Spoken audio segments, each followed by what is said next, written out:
Sine wave sweep 32 seconds. 20 hertz to 20 kilohertz at 2 kilohertz per second.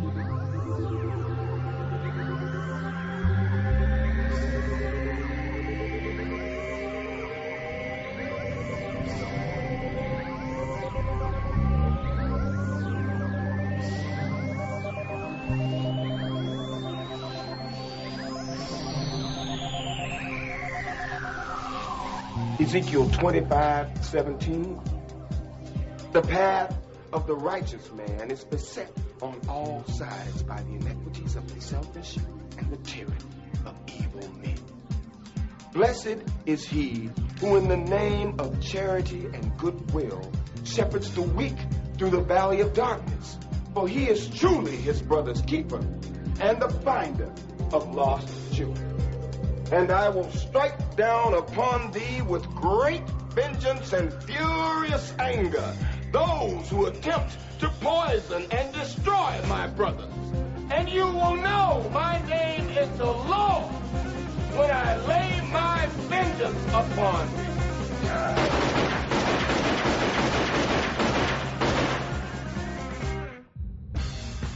Only a Carpathian would come back to life now and choose New York. Tasty pick. Bonehead. We were every bit the first. We lived, we breathed, we sweat, we paid the price to be the best. Never been about the boys in the office. The boys that have gone out there night in, night out, doing everything they could to be the very best at what they chose to do in their life. Those boys are here tonight. Well, I must have been away too long because my feelings are dead. I feel no remorse. I only am who I am because I was born that way. I have a gift, and I am trying to not be selfish about it, but to use it. My job consists of basically masking my contempt for the assholes in charge. And at least once a day retiring to the men's room so I can jerk off while I fantasize about a life that doesn't so closely resemble hell. It's my house, and if you don't like it, get the fuck out. Grab a dog. I choke him, and I kick the shit out of him. And I all day long I put up a dog's ass. Just bang, bang, bang up his ass. That's my pleasure. Go back to bed, America. Your government has figured out how it all transpired. Go back to bed, America. Your government is in control again. Here you go, America. You are free to do as we tell you. You are free to do as we tell you. You are free to do as we tell you. Sometimes shit happens. Someone has to deal with it. And who are you going to call? Oh, you guys like to tell jokes, giggle, and kid around, huh? Giggling like a bunch of young broads in a school bed. Well, let me tell a joke. And boom goes the dynamite.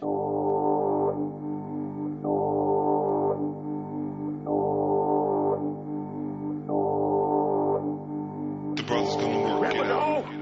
The brother's gonna work it out. The brother's gonna work it out. The brother's gonna work it out. The brother's gonna work it out. The brother's gonna work it out. The brother's gonna work it out. The brother's gonna work it out. The brother's gonna work it out. And boom goes the dynamite. The brother's gonna work it out. The brother's gonna work it out.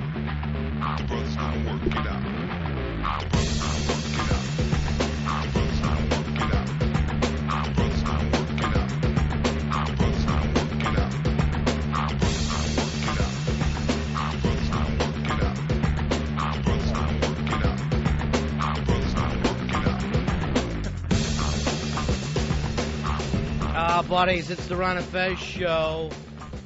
I'm Ron, there's Fez. Hiya, buddies. Welcome to Tuesday. Running the music, it's the man who booked Judd Nelson. Oh, he's the one. Black Girl. Hiya.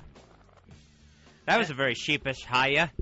And I just want to send out a big shout out to the piss, fuck, fart Eagles last night. And boom goes the dynamite. I was watching that game like the Tourette's comedian. Just could not believe how low a team could sink. That is amazing. I was flipping back and forth with the wrestling. Yeah. Every time I changed back to the game, it was another 7 points. It was kind of like Schoolhouse Rock, where they taught you how to multiply by 7. Now, I read on the Paranoid News Service today that T.O. broke a rib last night just laughing and rolling around on the floor and pointing at the TV set. This is the team that once they got rid of T.O., they would come together. Oh, yeah, that was all. This will bring unity to the team, the troublemakers out of the way. Now we can start winning and working as a team. And that had to be the worst loss in the history of Monday Night Football, wasn't it? I mean, nothing came close to that. 42-0. Oh, there they are. Fly, Eagles, fly.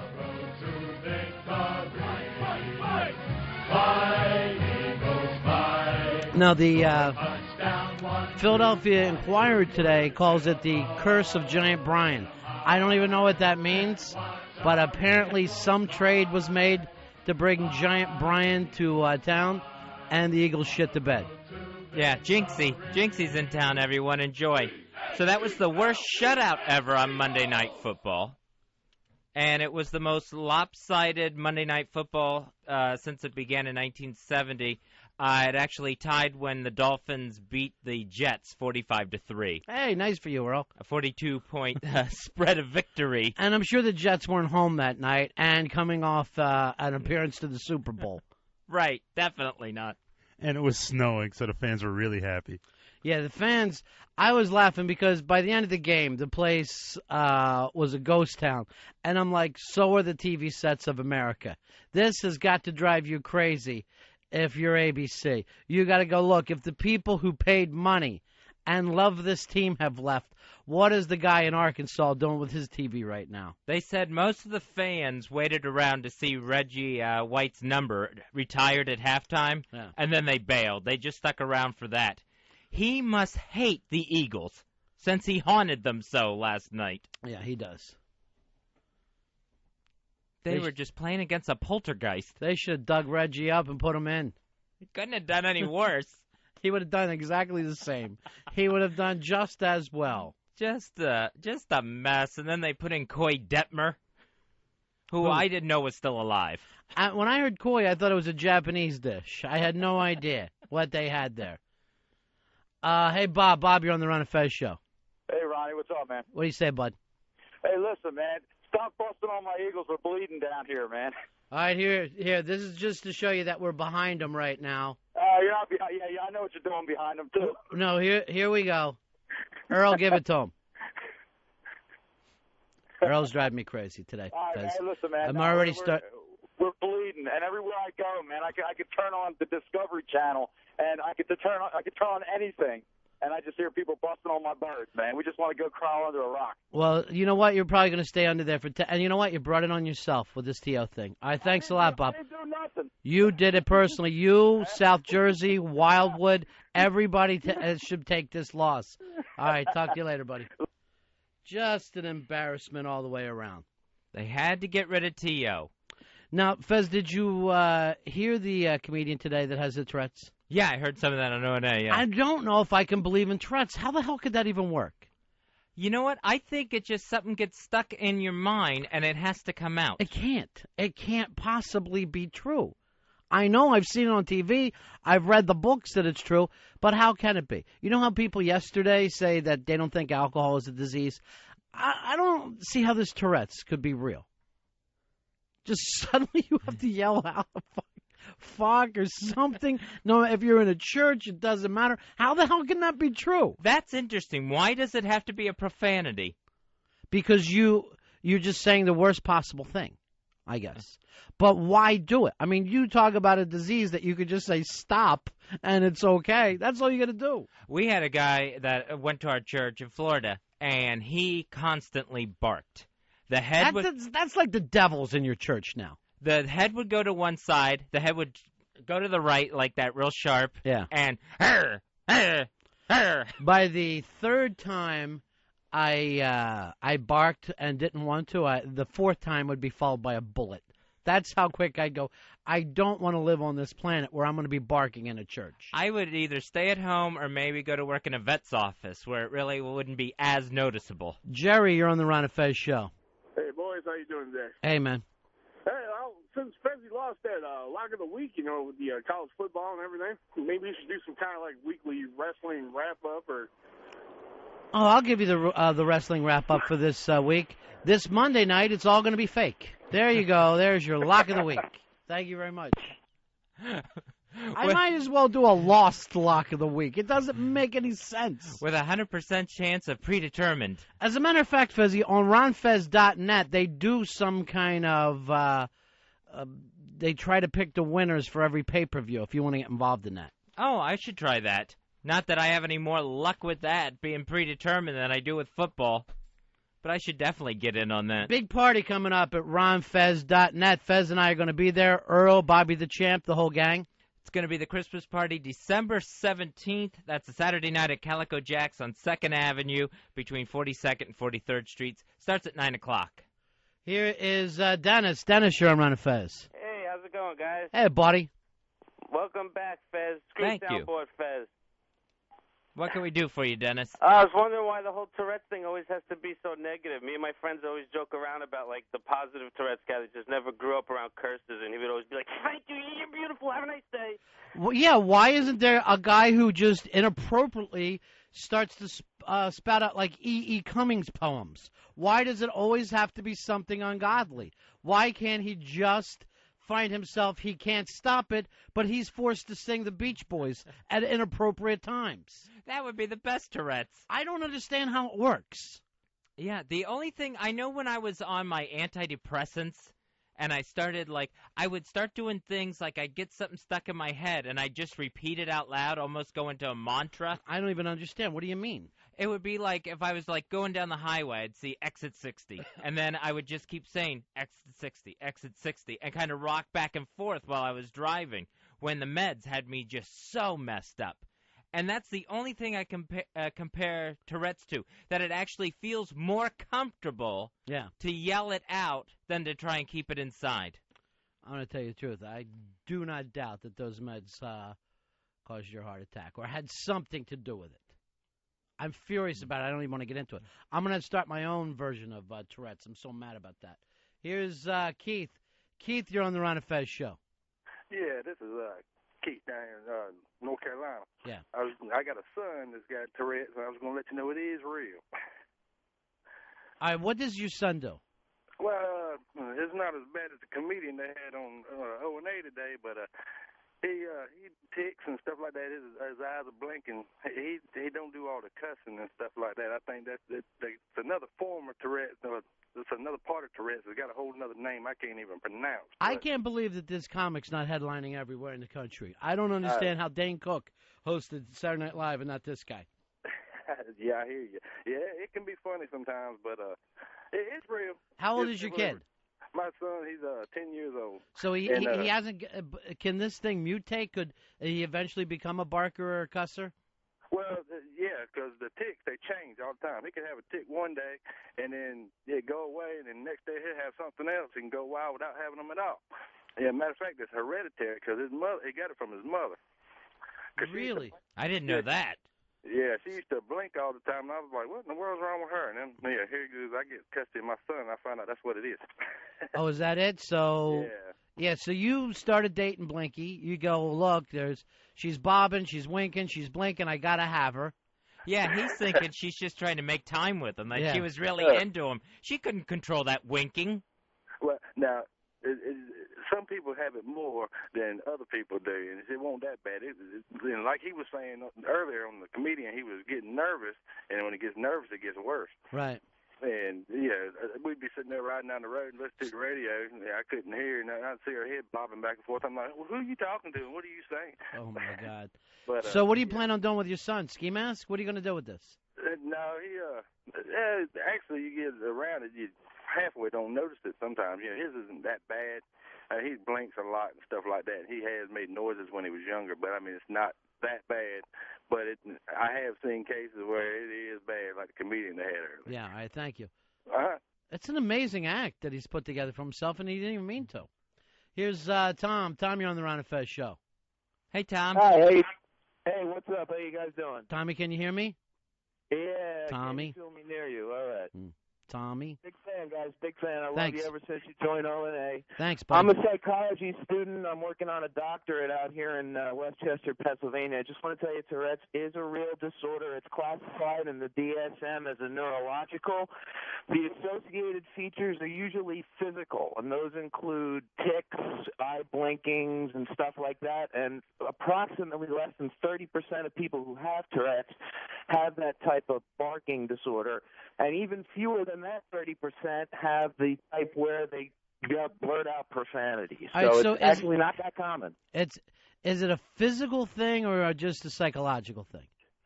It's neurological, meaning that it's in the brain and it's in the body at the same time. So you would have to do some kind of brain operation to stop it. No, there is no operation. The only thing that there is, and Fezzy, you were kind of hitting to this with the antidepressants, the only thing that there would be some kind of medication, probably a mood stabilizer, something that would just slow the tics down, but it would never be fully under control.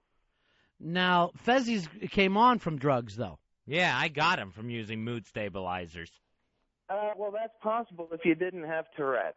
Yeah, that's the weird thing about it. He got things that he didn't even want.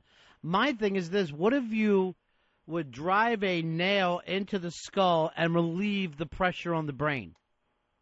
That's actually another procedure. I've heard that for people who've had depression. I think they do that over in Norway or one of them blockhead countries. Yeah, I'll give you something to be sad about. Here's a nail in your brain. Yeah, but once that pressure comes out just through your skull, it just feels terrific. It's like you had a peppermint patty. Ooh. All right, thanks a lot, Tom.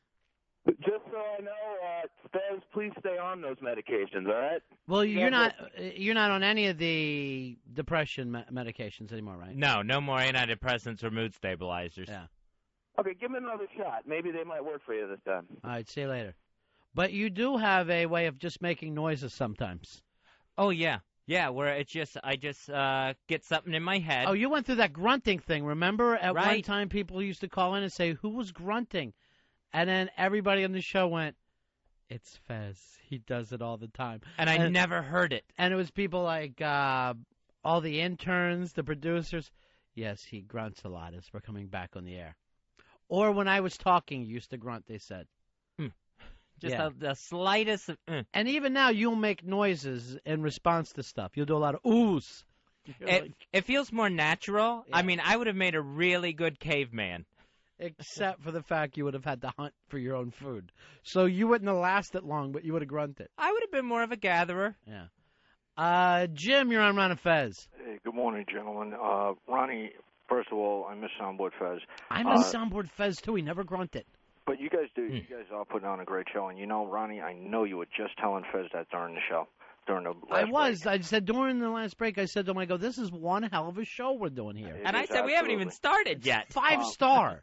But you know what? Change it. It's a 6-star show. I agree. I didn't know such a thing existed. We got Judd Nelson coming up in just a little bit. And down to 4. Stumped on what to ask him. Yeah. Just absolutely stumped. Earl, maybe you could play the Fly Eagles Fly song for him as he comes on. What's it, Judd Nelson? I don't know. It's a Brat Packer. But listen, singing a Beach Boys song at any time is an inappropriate time. You know, I know. It was terrible. I'll talk to you later, guys. I mean, if you would have said it right after I did the joke, it might have worked, and I think it would have. I called in right afterwards, but knowing Harry, he put me on hold and held me there for a couple hours before he sent it through. All right, thank you. Guys. Champ, what's going on with you, buddy? What is wrong with Bobby the intern, Bobby the champ? I don't understand him anymore, Fezzy. It's like he doesn't focus. He's never paying attention. Champ, what seems to be the problem with you? I think he's got champ fat, Ronnie. Yeah, I know. I know he does. I'm always paying attention. And you know what? I should get some headphones that work. You know what?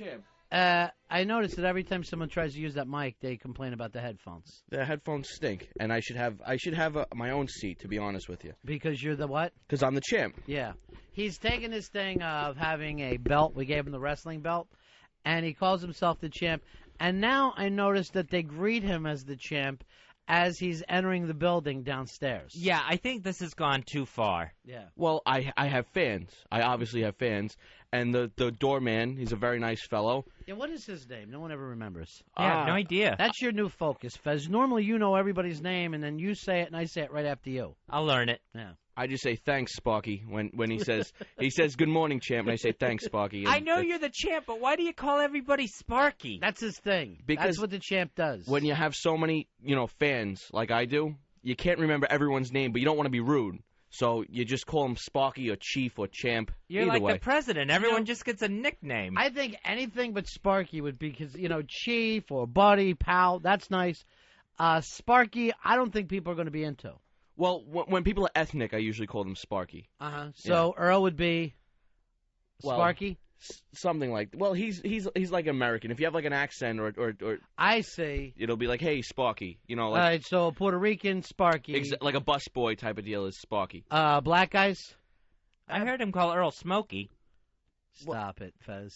That's a miniature version of Tourette's that you're running right now. The champ isn't racist. The champ likes African Americans, likes white people, likes everyone. He even likes white people, Fez.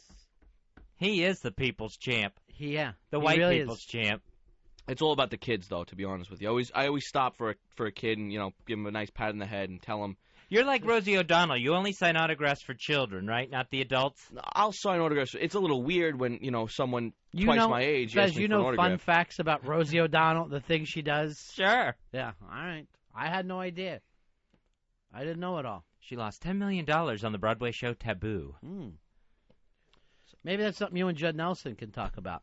Rosie. We're going to need something. I honestly believe I'm going to walk out on this thing, and this is going to be a Fez interview. Oh, please don't do that to me. And My heart can't take it. I'll just make Tourette's noises. Just holler out Judd every once in a while. Here's my thing. You know how we can't use line 9? It says leave on hold, do not use? Right. My Tourette's thing is I'm dying to just put it up and see what's on there. I have a feeling that it's beautiful, beautiful music. Because now it's forbidden. Yeah. I believe it's the Fly Eagles Fly song that we can't get to. There's a keep out sign on it. All right, Harry's giving me the big thumbs up, like this will be the best thing ever. All right, ready?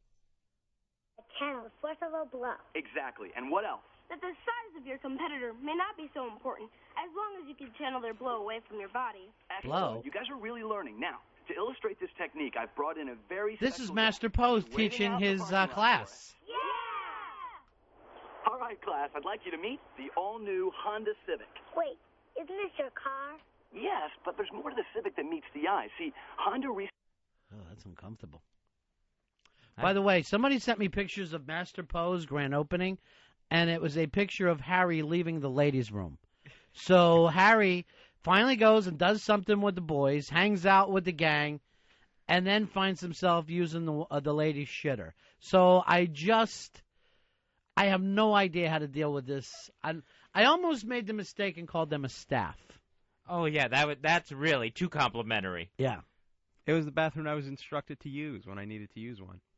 Yes, everyone with a vagina. Hey, that's a funny one. That's a good one, big guy. Harry, do you have a good day? Is a day off even Not a since good I started day? here, no. Well, did you expect that would be a fun line that No, I would was pop just the show explaining along? why I'm in the woman's shitter. Explain why you're in this fucking show. That's unexplainable. You fucking stick in the spokes. If Harry could only get funny Tourette's, where he just barked out a joke once in a while. Just a punchline. Or just not step on a punchline would be amazing to me. Amazing. Champ, I might need you to go in there and take him down. I could do that. I could take him down. Here's Kenny. Kenny, you're on Ron and Fez. Hi, Ron. Hi, Fez. Hi, Kenny. Hey, I heard this guy call Earl Spooky. See, I don't like that. Earl, I don't like that at all. It's not nice. That's uncalled for, sir, and you should say hi to the champ when you call up.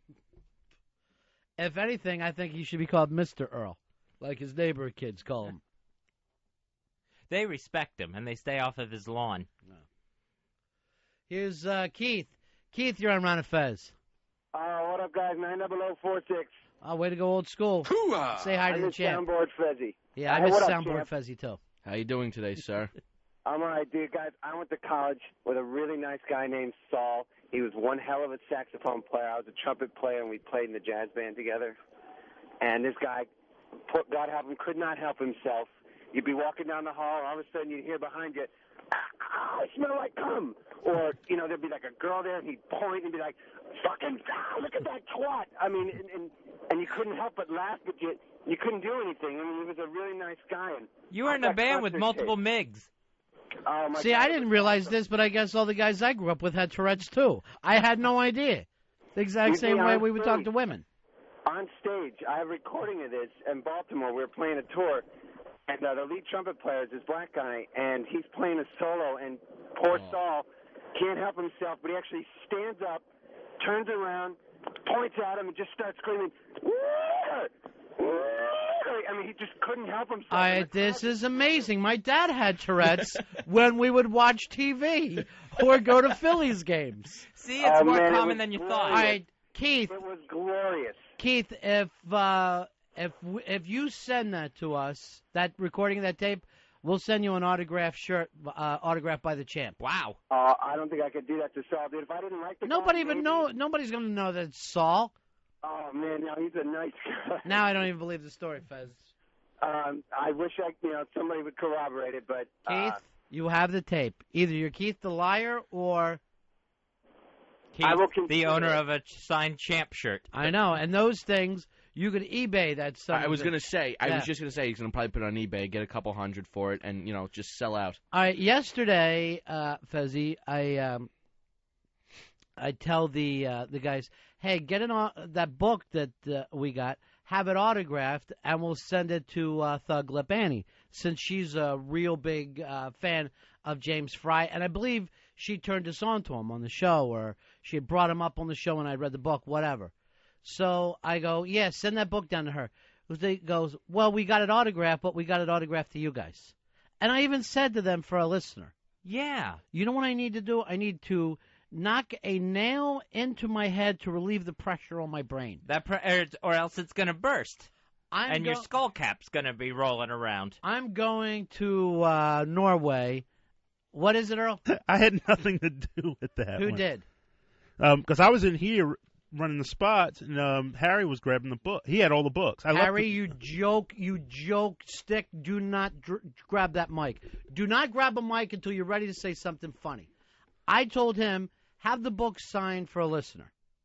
That's what I said to him. I was in here. I heard that. So I don't know why it would say Ron and Fez on it. Because what do you think I am? I'm a guy who sits at home at night and opens up books just to see my name in it. That's never going to fucking happen. There's only one autograph I want, one book autograph, and that's the Bible. I want it signed by God and Jesus and all the apostles. And all I wanted to say is, Ron, you have nothing to worry about. Do what you want, and we'll make good on it later. You're building up too much brain pressure. I want all that in the Bible. That's what I want to open up. To Ron, one of my finest creations. Whatever you do, we'll make it work. We'll make it come together. It's not heaven till you get here. Sincerely yours, best wishes, God. Here's Titties and Beer. You're on the Ron and Fez show. How are you, Titties and Beer? Hey, boys. How you doing? By the way, some of these names I believe are made up. Out from a Zappa song. I got an idea for Judd Nelson, a good subject you might want to talk about. Yeah, Fezzy has a big Judd Nelson interview coming up in a few moments. Yes, you do. I can't do it, Fez. I don't. I feel like I'm going to yell out giant nostrils at him if I'm in here. What do you got, Titties? Great movie he made called Dark Backward, where he played a comedian who grew a third arm and all of a sudden became funny and popular. It was really weird. Bill Paxton was in it. All right, there's your opening question, Fez. How many arms do you have? When you grew that third arm, was it out of your super large nostrils?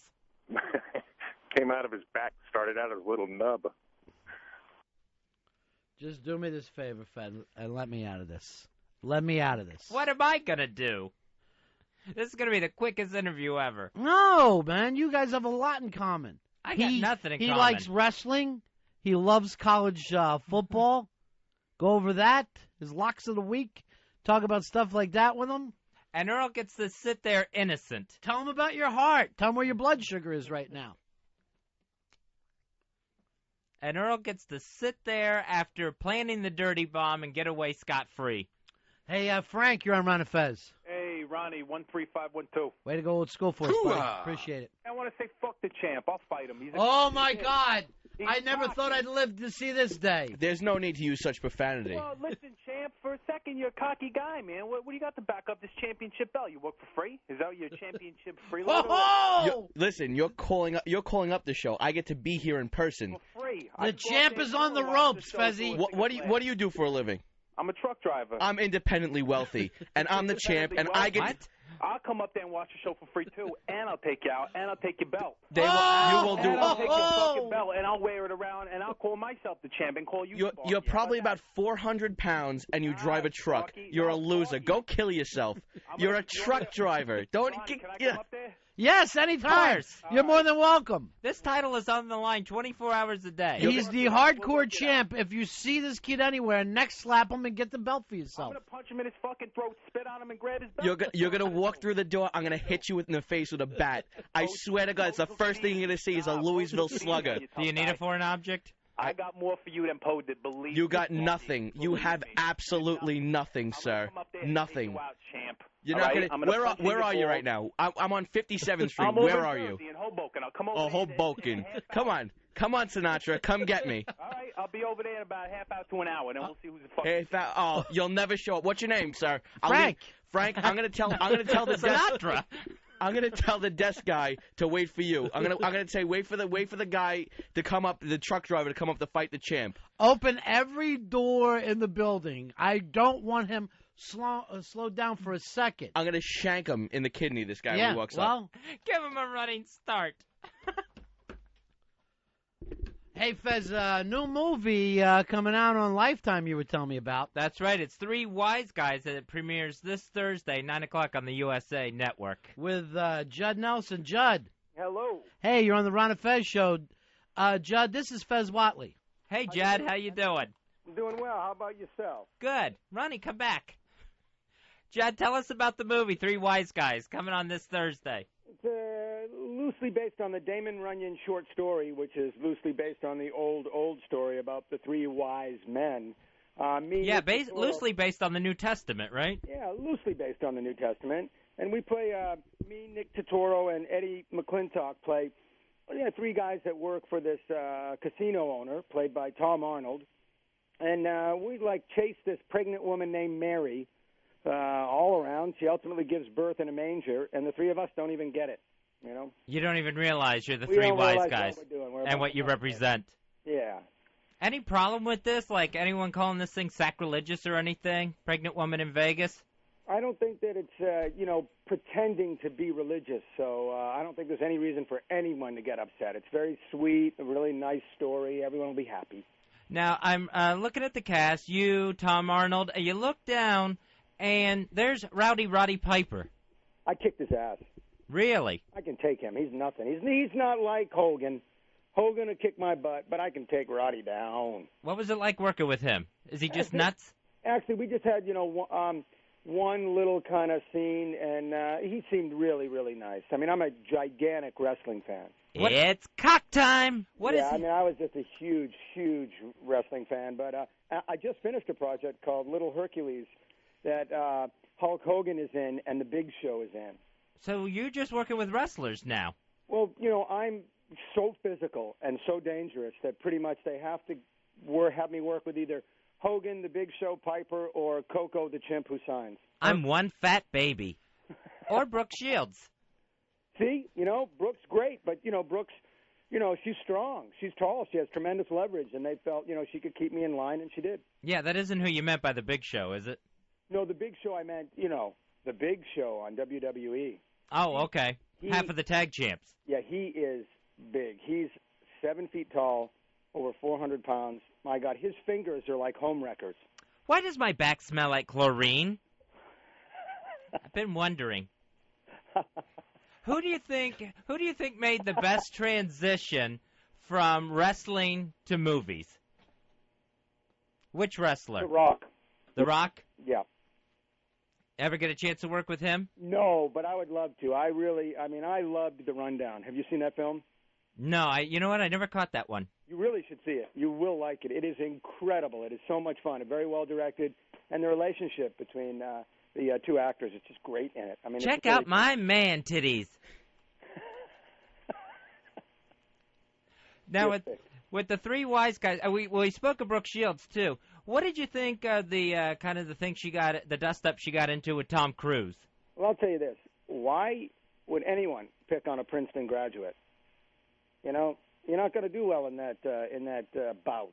Would you pick on Rumsfeld? No. I think people do. Well, they don't win. You know, Brooke's very, very, very smart, and I don't know why anyone would want to pick on her. And I also don't know why any guy would want to talk to women about children. You know what I mean? About, childbirth. Don't forget my balls. Exactly. Like a woman will lose a fight when you're talking about balls with a guy.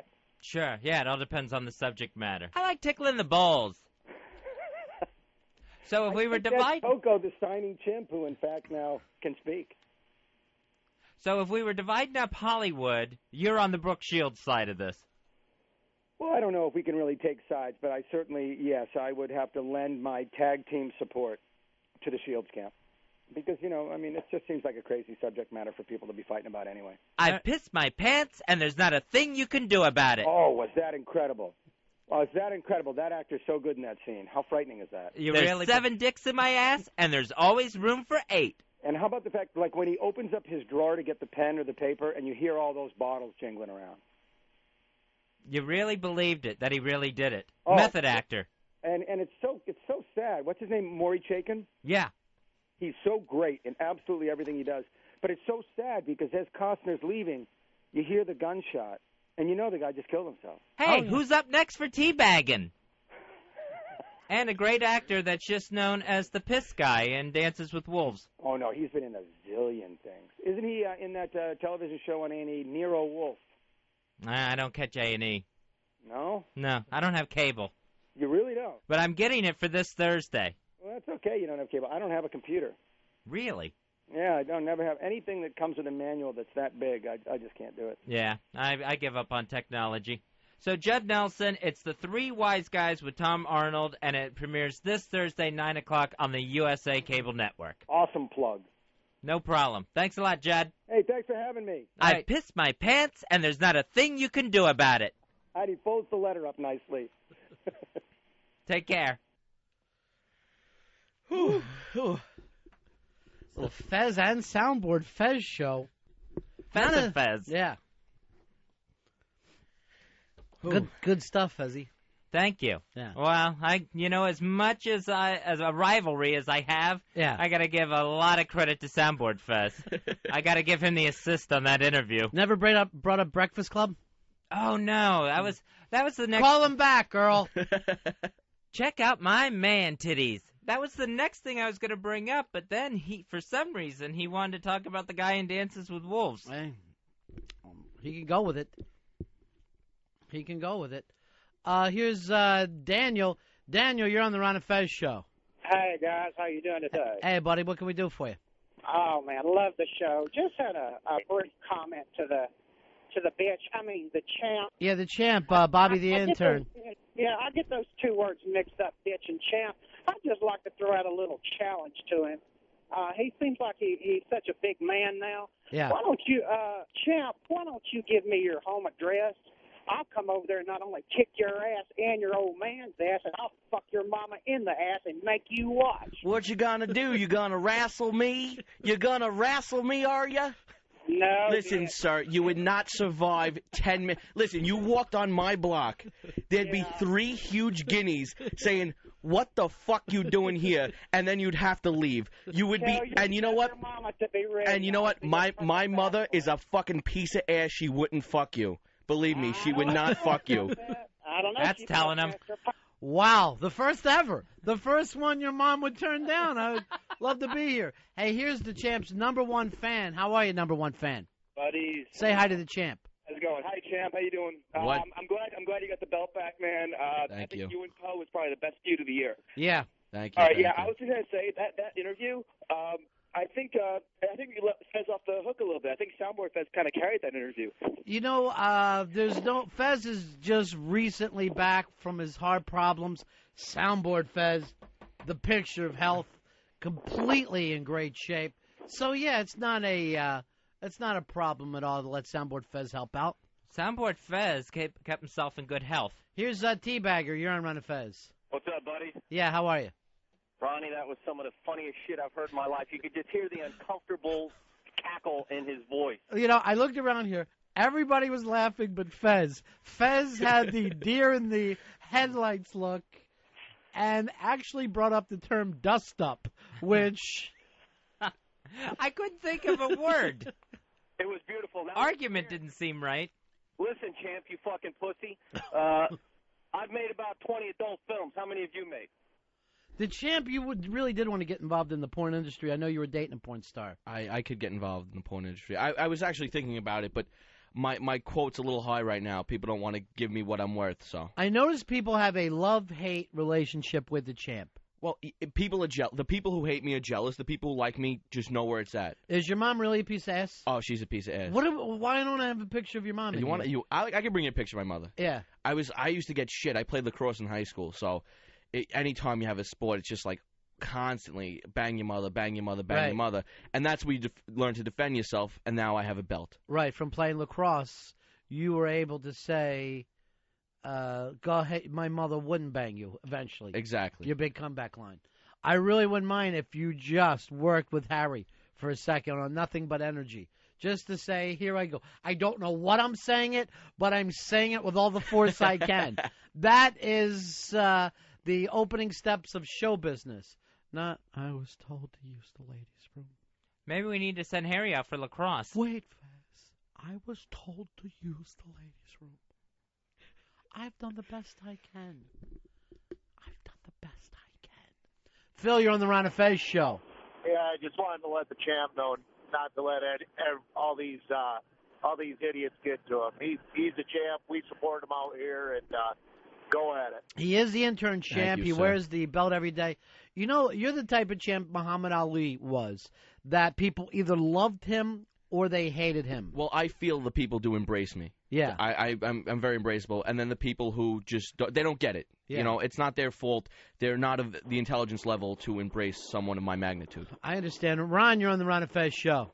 Hey, Ron, Miss Soundboard Fez, I got something for the champ. I see what you did. You changed the one letter, and it changed the whole meaning of the word. That was good. Go ahead. What do you got? Yeah, you know that truck drivers are probably a big portion of your XM subscribers. You better be careful what he says. You guys will have 18-wheelers lined up all the way around the studio. I would love it. I would love to see a convoy of truckers coming to challenge the champ. I actually, you know what? I don't want to go against the truckers. I do appreciate them, but when the idiots call up and try to call me out, like, because you're a trucker, you're a big tough guy, you're not a big tough guy. It's just, it depends. Like, I appreciate you, sir. You deliver me my, all my goods. Goods and services. Yeah, my goods and services. And you take care of the champ. Thank you. Those are the real heroes. Yes, they deliver the champ what he needs. Because you need products. Yes, you do. You do need products. Yeah, 10-4, Big Ben for sure. By golly, it's clean, clear to flight. Here's Rob. Rob, you're on Ron and Fez. How are you, buddy? Good, guys. How you doing? We are cool in the gang. Good. I'm wondering what I need to do to get an autographed T-shirt by the champ, because I'm running out of toilet paper. Oh, my God. He wants a T-shirt to wipe his ass with. Yeah. Sir, when that T-shirt is worth $200 that you can get on eBay, you won't be wiping anything with it. You'll be putting it right up there on eBay. How much for a picture of your mother? You got any, like, beach shots? Like when you're all going to the beach? What is the best thing about your mom? You say she's really hot. Yeah, she's a petite woman. If that's what you're into. Yes. She's about 5 feet tall. She's like 5 foot tall, and maybe 100 pounds. She's same size as your dad. It's amazing the tiny little family the champ comes from. Yeah, well, I've Your mom's a pixie. Just a tiny little pixie. She's feisty though. Uh-huh. She's a spinner. She has a dirty mouth. Mhm. She has a very dirty mouth. So you I hear don't her coming know. out of the bedroom late at night? Yeah, I hear Keep her you up. yelling. Now, is your dad a big guy, Champ?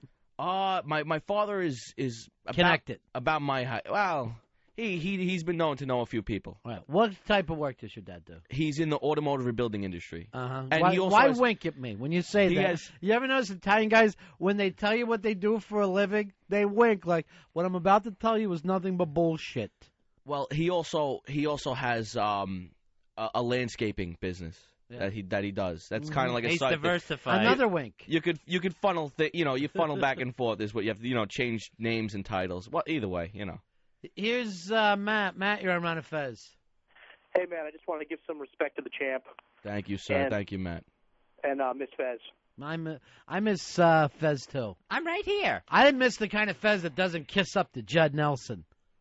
Hey, Ronnie, I was really concerned a couple months back about this big trucker strike, and seems like they're lashing out against the champ, but they didn't do shit before. I don't think they'll do shit again, champ. Good point, sir. Why Good attack the point. truckers, Matt? You know, they get in my way on a daily basis, buddy. All right. What about the champ? He likes to get products delivered to him. He needs bulk goods. Bill, you're on Ron and Fez. Hey, champ. I got Hey, a quick Bill. question for you. What do you got, sir? If you could fight anybody in the history of time, who would be your biggest challenge? That's interesting. If you could fight anyone in history, who would it be? I already have mine down. If I could fight anyone in the history. How about you, Fez? Is there anybody you'd really like to fight? Mine is easy. I'd fight Jesus. And Really? Yeah. Just to be known as the guy who finally knocked out Jesus. He took a swing at Jesus. Because if you take him down, then everybody else has to respect you. Yeah, that's true. And if he beats me, hey, I got beat by Jesus. What that's nothing to be ashamed of. Obviously, Jesus knocked me out. He's a pedigree. Genetically, he's the son of God. And this never comes up. Mary's family, incredibly athletic. Oh, I didn't know that. Yeah. Yeah. Well, the cousin was John the Baptist. Right. A wilderness guy. John 3-Point Baptist, as he was known in those days. How about for you, champ? Who would you fight in history? Stone Cold Steve Austin. I don't know. I know you're a young guy. Your sense of history needs to be a little longer. Yes. How about for you, Fezzi? Osama. Again, Kidney punches. You need to understand history means all time. Both you guys pick people that you could fight today. Earl, can you follow the bit? I want to fight Satan. Satan doesn't even exist, Earl. Satan. No, who would be more? If you beat Satan, who's more badass? I'm gonna fight Santa Claus. The Come Prince on. of Darkness. You can kick Here's the Prince Sean. of Darkness. Sean, we're on Ron and Fez. Hey, I just wanted to. You know what? What do they say in baseball? 3 strikes, you're out. Yeah. And we take the collar. All right, what can we do for you, Sean? I just want to give my props to Bobby. I think he makes a great champ. Thank you. You know what? I know a lot of people take shots at Bobby the Champ. He wears the belt. I know you get the respect from people like Bill and Paulie and the other interns. They're looking up to you. You're a leader to those guys. I like to be. I wouldn't say me and Bill are more on the same level. We're tag team partners. I am the champ, of course. Right. I do have the belt. But Bill is a very close friend of mine. So Now I know that you guys are working on a bit together, right? Yes. What was the bit? I forgot. You brought it up to me the other day, and I gave you the green light. This is like a week ago, Fezzi. We're gonna. It's top secret right now. So we're gonna keep that under wraps. Are Fez and I involved in the bit at all? Oh, you don't have to do anything. Thank you. I like That's that what idea. I like. I knew you're gonna like that. That's what I like. A bit that I can't go down with. It's like when the Titanic sank, it would mean nothing to me unless I was on the Titanic. Right. Space shuttle blows up. As long as I'm not on the space shuttle, that's between those people. Glad I wasn't on that spaceship. Yeah. Here's Robert. You're on Ron and Fez. Hey, Ron. Yeah. Fezzy, missed you, Fezzy. Thanks, Robert. When you were on. I got a question for the champ, though. Yeah. With all his confidence there, is he really prepared to do porn? And if he did, would he go with the straight porn or we do gay porn? Because with all that confidence, he sounds like That's a great question. Champ, if you were to do, are you talking about gay porn, or what kind of porn would you be involved in? Depending on the I wouldn't do gay porn. Why? But it's a little gay. Oh, I see. You know. What about with your tag team partner, Bill? Is it too cocky for you to get involved with? Too much balls. Is a little cocky, and the whole balls thing. I don't know if I'd be able to get it up for the gay porn, even if it was like gay for pay type of deal. I see. Bill is your tag team champion, and also young Charlie Manson lookalike is waving. What is it, Bill? I would just like to say that as the champ's personal manager, that there would be no porn too gay that he wouldn't do. Wow. Because he's so manly and champion. But no, listen, he's the greatest, and he'll fight anyone from time, anyone from history. Well, sure, you're his punch girlfriend. Jesus Christ in his face. All right, that's enough. He'll do whatever it takes. You to can't take it to have the next 4 level. strikes. See, that bit, please, let it die. We've buried it. Do not bring it back up. Let it die. Put it underground. Go get some roses and put it on that. I attempted to start a conversation, Bill. Don't mock me for it. Unless Harry's going to come running in here. I'd fight my brother. If it's up to me, I'd fight my brother. Look how many truckers you got pissed off at you, champ. Because you called that one 400 pounds. Hey, Todd. Todd, you're on Ron and Fez. Hey, buddies, how you doing? Yeah. I can't believe that Fezzy didn't pick Judy Garland to fight. Interesting. Why would I? For comedic purposes. There you go. Stupid. Totally. Damn. Here is Chris. Chris, you're on Ron and Fez. How are you, buddy? Chris. Hey, Ron Fez, how you doing, man? Good, man. Listen, man, I want to call out the champ, man. This guy's talking too much. Talking about he gonna shank somebody or hit somebody in the head with a baseball bat. You can't fight with your hands. Why you gotta talk all this garbage for over the radio, man? You know you ain't tough. Why would you fight with your hands when there's weapons in the world? It just doesn't make sense. He talk about somebody go to his block. There's gonna be 3 guineas. Let me tell you something. Everybody knows guineas are scared of Puerto Ricans. I will have your block locked down. Is that right? Are Italian guys afraid of Puerto Ricans? He's got street cred. Yeah. Yo, pimping your mother on one corner and selling blow on the other, you pussy ass. Yeah. Where are you from? Where are you from, tough guy? No talent, man. Yo, you got no talent to be on the radio. Stop wasting time. Y'all rather hear Harry, stupid whack ass, man. Get off the radio, man. You ain't shit. You're a chump. You're gonna do what? Listen, speak with some proper English first, sir. Then come talk to. Your 15 minutes is over. Yo, get off the radio. Yo. Come on, 50. Listen, what are you gonna do? Really? Why is there so much animosity, champ?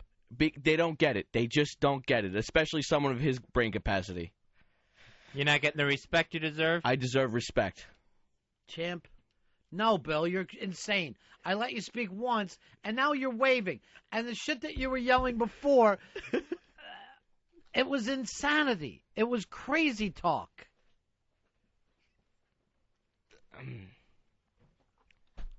Champ, it doesn't even seem like your co-workers want to challenge you for that belt. That belt is supposed to go to top intern. No one even seems to want to try to get it off your waist. Well, I was told it was the intern/producer belt. It really is. It belongs to both. Both weight classes are caught up in that. But they recognize that I am the champ, and it would just be useless if they try to challenge me. All right, Bill, I see you waving. If I let you talk, is it going to be crazy? Just shake your head yes or no. It is going to be crazy. All right, go ahead and say it. I would just like to say, if anybody wants to challenge the champ, we dare you to come here with a gun, shoot your way through. I will personally use my face to stop a bullet, and he'll take you out, man.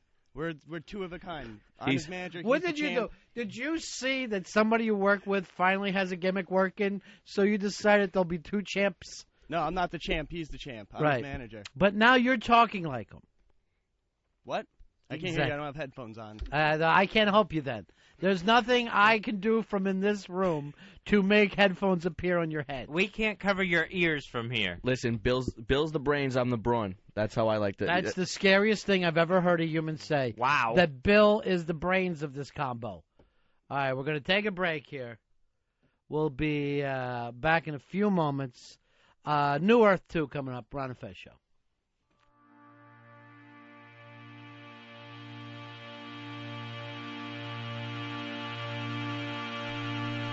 On the other side of the sun, there revolves a planet similar to our own. Except this is a world of paradoxes and backwards logic. This is a world of complete opposites.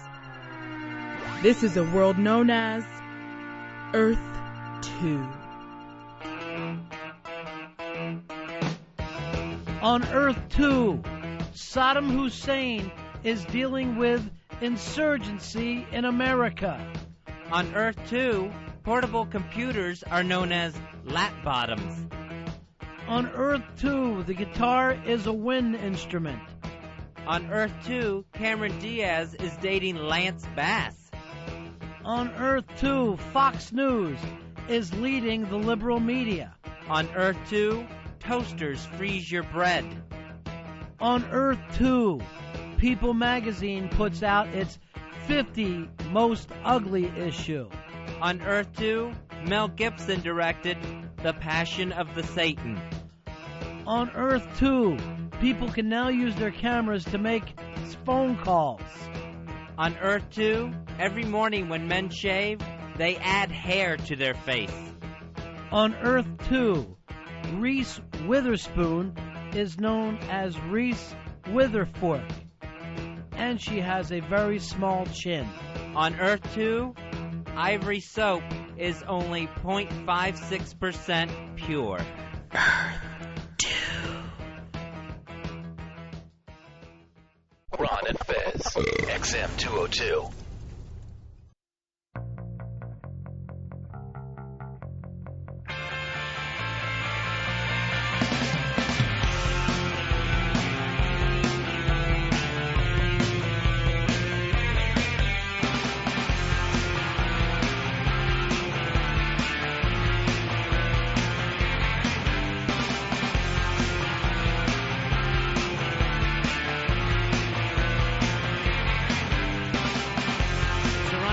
Show. Good stuff with Judd Nelson, Fez. I never really got around to congratulate you on that. He's a very odd man. I don't know why he got so into the dances with wolves. He was just looking for a way to connect. You have to give him all the credit in the world. He knew it was an awkward interview. He didn't want to, he knows what it's like to have to interview Judd Nelson. So he's like, I'm going to do a good interview no matter what. He really should interview himself sometime and then send out those guidelines to different people. I thought he did a terrific job of it. You should be very happy with that. You and Soundboard, kudos. Kudos for what you pulled off today. Hey, I was watching Seinfeld reruns last night. And they did this thing where Jerry, and I don't think I ever saw this episode, but Jerry couldn't go out. The three of them were supposed to go out, Jerry, George, and Elaine, right? And Jerry couldn't go. So George and Elaine are like, well, why don't you come? Because it like dawned on them that he was each of their friends, but they weren't really friends with each other. They're like friends-in-law. And I'm like, God damn, that is so funny. Because that is true all the time. Like you and I have friends, and it's rare for them to really be both of our friends. Right, yeah, where we both are like, hey, let's go hang out with this person. Yeah. Or this person wants to go do something. No, Ron and Fez both do it. No, you can do that. That's fine. That would be comfortable. What's not comfortable is like saying if you're the middle friend, that me and that person would go do something. Right, I got my friends Captain and Tennille. That it would be really awkward if you had to hang out with them without me. No problem hanging with Tennille. That works easy for me. Captain, very, very awkward. That's awkward. All right, Earl, would you be alone with Earl?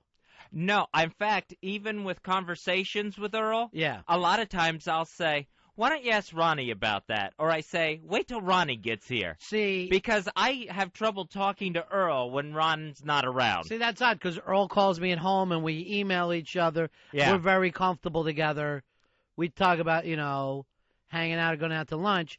What is it with you and Earl that you're not feeling that comfortability? I don't know, because I kind of daze off when Earl talks to me. Yeah. I kind of go into a different place. It's like you're the catalyst. You're that missing ingredient, that chemical between me and Earl that makes, our minds connect. Now, when we had our last show at NEW, Rory was your boy, which forced Billy Staples to become my guy. So when we would travel, those two would sit together because they had so much to talk about and all their, they would be sharing beers. And then me and Billy would have to sit behind them, and I would fake being asleep. So Billy wasn't really my go-to guy. It was just forced that way because you and Rory had something special. It was the luck of the leftovers. Yeah. But it got to the point where no one would ever expect Ron to sit next to Rory. Right. Like, if we went out to eat and there was like three of us, Rory and Fez would always sit on the same side of the table. Yeah, again, that would just be awkward. For you, if there was no Fez in between. Here's the weird thing. Mikey D was the same way. Mikey D was like more my buddy in New York. Then somehow when we moved, he used to stay at your house, and I think that led to the problems. Yeah, that was weird. Somehow I inherited. And like then, I married your friend-in-law. Yeah. Or and then, whatever. And then that's your blow-up. Now, I wanted Mikey and his wife, because I can't see Helen anymore since you guys are fighting, because Fez is fighting with Mikey. I'm kind of fighting with Mikey, whether I like it or not. And I was hoping for the big RonFez.net Christmas party, we just get back to normal old days. I don't know, Ron. Come on. That's a lot to ask. For the baby Jesus. I like to do things for baby Jesus. You know I'm a big baby Jesus fan. Used to be. We'll see. I got to think about it. Now, yes, this is the third time you said I got to think about it. When are you going to say, here's the date, we can get back to normal? I'll give you a date tomorrow, if there is one. Unbelievable. So tomorrow is the date that we come up with what the date will be that you decide. Yeah. Earl, now I see why you can't talk to him. I see why you feel awkward with him. It's a challenge. No, I'm not awkward with Fez. He's awkward with you then. Yeah, I mean, that's awkward. You want to find stuff to talk about with Fezzy? Oh, yeah, sure. Diabetes. Talk diabetes with him. He loves to discuss that. The only time I connect with Earl is when he's telling me about his ulcer. Now, Flathead. You and Flathead were always comfortable together. Never. And then me and Flathead was a buddy of mine who, let's say, shared in some of the same interests I shared in. Ah. So when Flathead would come around, it was going to be a long night into a long weekend wearing the same clothes. So, and then Fez would always get all awkward. I'd be like, hey, yeah, come on. We're going out tonight. Hey, Flat's going to be there. And he'd be like, Fez is like, well, then I'm not going. Yeah. You know, he did one of those type of things. I'll leave early then. Which, by the way, because I was thinking of Flat with this, did you see where Britney Spears, she chucked her old man out of the house, Kevin Federline got chucked out, then fired 2 security guards because they let in his friend who she calls the Weed Man. The Weed Man's here. Or Flathead if they ever took it up a notch in their partying. To me, Flat's a great guy. I never liked Flat. Even if you get rid of the common interest that me and him have, I still think he's a really funny, great guy. I never saw it. Never had the connection with Flathead. Would you say it was jealousy? No, not in the least. Just did not care for the man.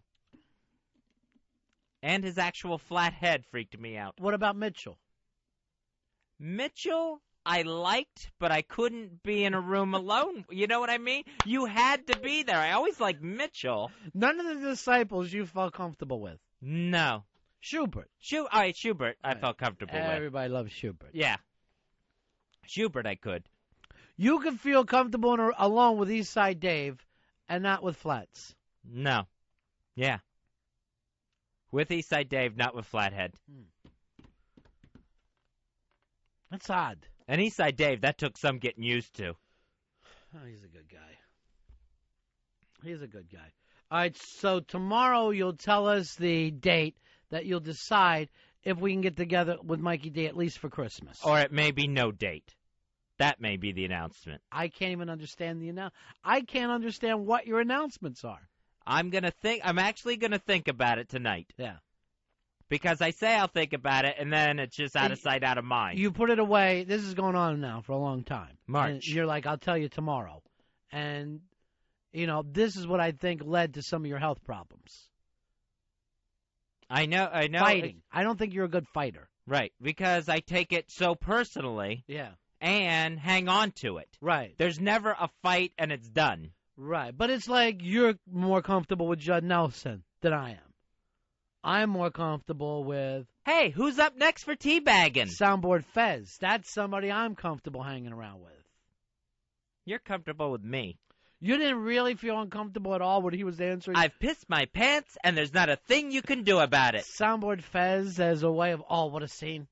What a scene Soundboard Fez did in that movie. It was very, very odd. And I'll get Earl for this.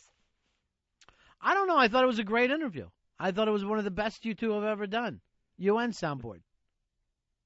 Put it on both our resumes. Here's what I don't understand. He brings up wrestling, your favorite topic, and you act like you've never heard of wrestling. Well, he starts describing Big Show to you. Yeah, well, I tried to do a Brooke Shields joke that just bombed. Oh. And But I mean, why did over. What you guys had a common interest? Why didn't you just run with your common interest? I ran out of wrestling questions to ask him. You've never run out of wrestling questions in your life. You could travel across the country with the Iron Sheik and talk the whole way. All right, let's go over this. Ha pooey. Yeah. Neither one of us is comfortable with Harry. No. I'm more comfortable with Bobby the Champ. You're more comfortable with Paulie. That's your guy. I am not comfortable with Paulie. Yeah. I couldn't imagine if it was just, for some reason, a bus trip happened and it's me and Paulie. BCH, you're on the Ron and Fez show. What's up, Ronnie? Yeah. It's Fez. I'm right here. Is this flathead, this is the really, really lucky guy who used to win all those radio contests he used to have? Well, he won a trip to Ireland to meet you two. He was the Who's roadie for a month.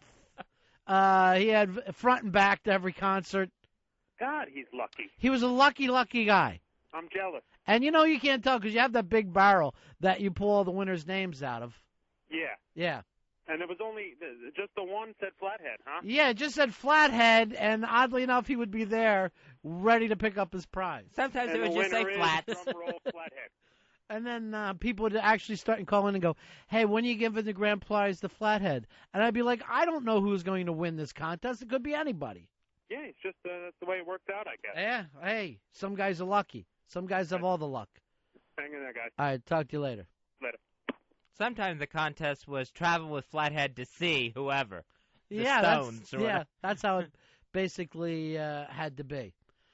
Fez, here's, accidentally my best friend, Billy Staples. Hey, Billy. Hey, Ron.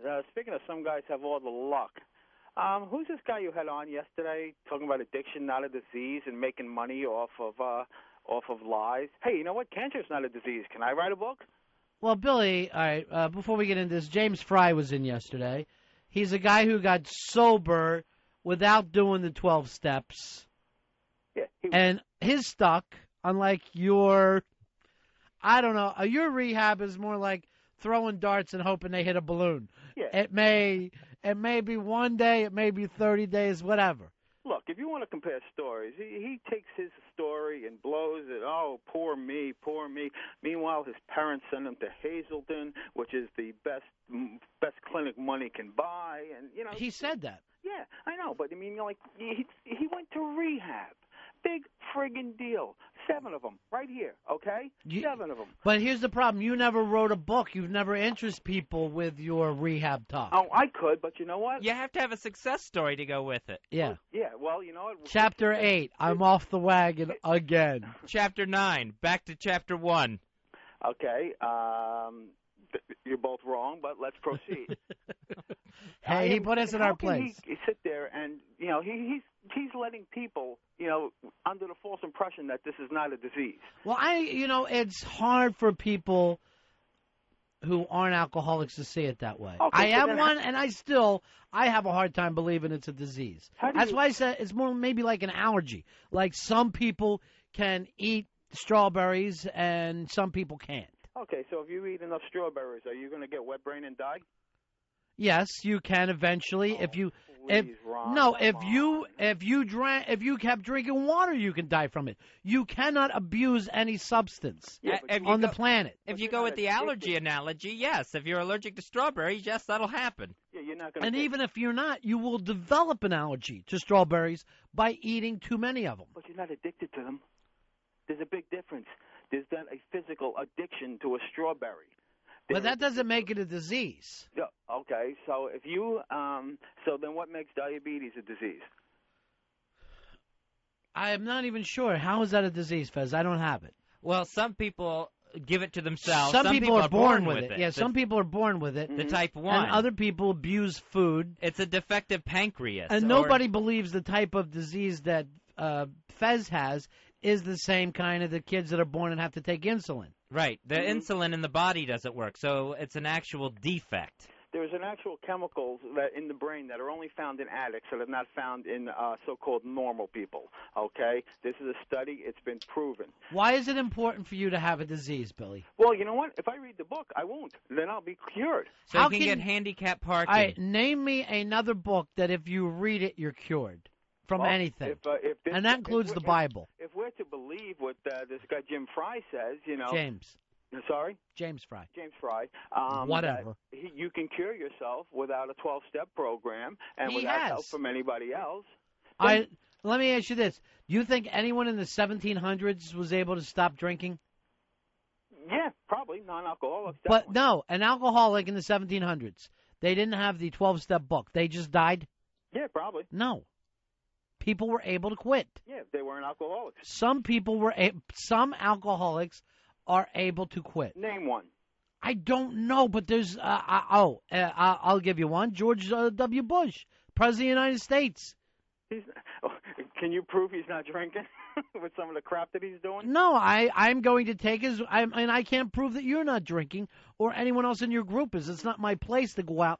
But I don't think that there's only one solution to any problem. But don't you think, though, that, you know, the whole principle of the other program, the 12-step program, is anonymity. And you know what? It works on that premise. If you don't believe in God, if you're an atheist, you believe there is no God, if you're an agnostic. What's that got to do with anonymity? Well, I'm just saying the principles of the program. He's supposedly an atheist, correct? Yes. Okay, so he doubts he doubts that there is a God. Right. You know, but yet he can fathom the fact that the phones we're talking on are made of swirling electrons, you know, that aren't a mass. I'm lost. You know, yes, he believes in science. He can accept that without any problem. But I'm not telling him to believe in God. Now, an AA isn't a religious thing at all, right? No, not at all. It's spiritual. So, all you have to do is believe in a power greater than he yourself. Doesn't.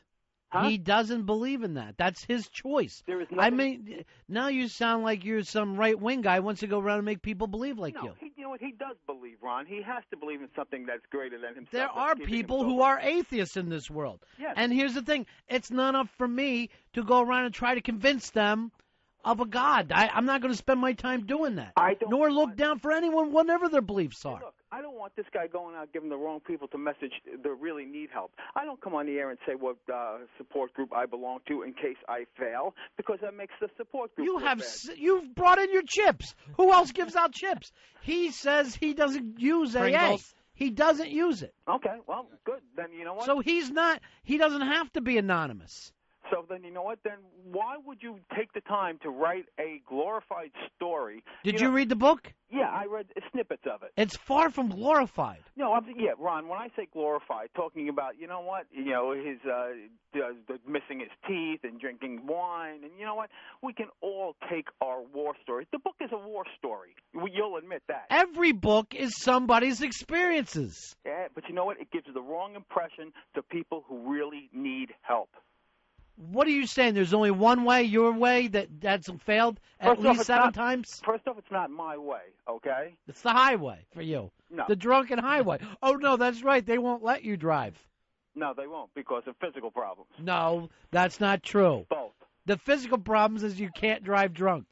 Yeah, well, okay. Do you have a license? No.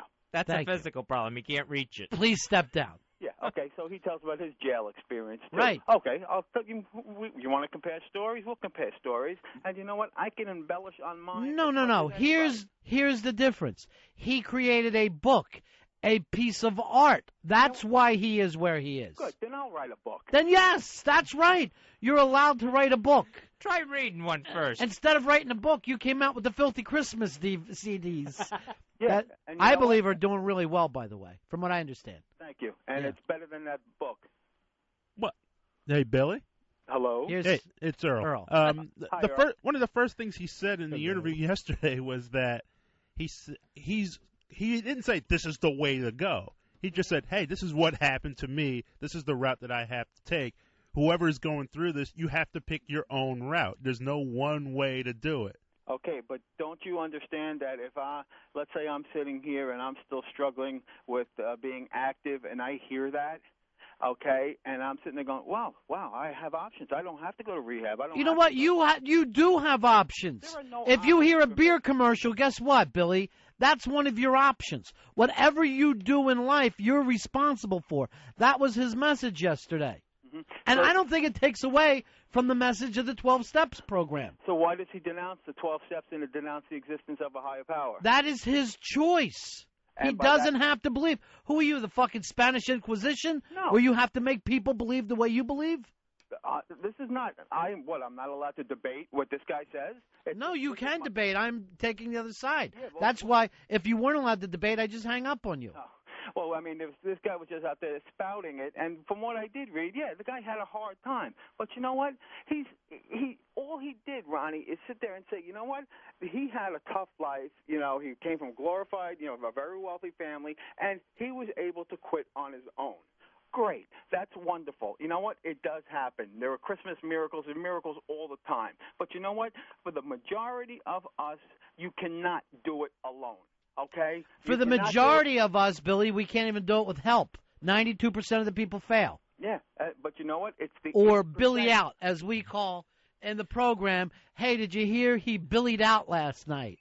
We found him Billy up. Or did you hear he just stapled himself to another bottle? I'm proud to say at 12 o'clock today, whatever, I'm still sober. So good. I'm proud of you. Thank you, and I do it. And I do not do it alone. I do it with the help of my higher power and my sponsor and my. You know what, Billy? group. And I'm not saying this to start a fight, but when I think of you, that makes me doubt that there is a higher power. Or what kind of mistakes would he be making? Do you think there's a lower power? Well, that's where your misconception is wrong. It is your My misconception is interpretation wrong. of a higher power. Yours and mine do not have to be the same. But, Billy, all right, let's say, if you were going to diet, a lot of people, they don't want to go get stapled twice like you did. Mm-hmm. They couldn't go through that. There's 12 steps for eating, too, Fez. There's 12 steps for everything now. Yeah. Breaking up everything. James Fry didn't buy into your particular program. He went and found something else. And I believe he's delivering the wrong message. I don't think it's a message. I want to come on the air and deliver the correct message. All right, here's Blaze. You're on with Billy Staples. Hey, man, this guy's a fucking idiot because I quit drinking without a program. I took 3 steps. I looked at my kid. I looked at my wife. I looked at all my shit, and I saw it all going out the door. And I decided it was time to stop. And I'm a stone-cold alcoholic. How do you define a stone-cold alcoholic? I was a non-functioning alcoholic. I went from job to job. Booze was more important than showing up for work. It was more important than showing up to occasions that I had predetermined with my wife, with my son. I missed ball games. Well, it shows your ignorance because most alcoholics are functioning. Most I alcoholics function So very what's well. your point? He's not an alcoholic. He is one. If he shows up to an AA meeting and says, I'm an alcoholic, everybody would say welcome. They would believe him. Mm-hmm. Why don't you believe him, Billy? Well, because just what he said. Most alcoholics are higher functioning. A non-functioning alcoholic. You've never heard of one. Go to any homeless guy. They're non-functioning alcoholics. Mm-hmm. And yet there are other. You're going to tell me that there are not people sitting behind a big fancy desk? I'm saying if this guy tells me that he's an alcoholic, I believe him. Okay, so you know what, Ronnie? He says he's an alcoholic and he quit in 3 steps. How many people do you honestly know who are alcoholic or an addict who are able to do it on their own?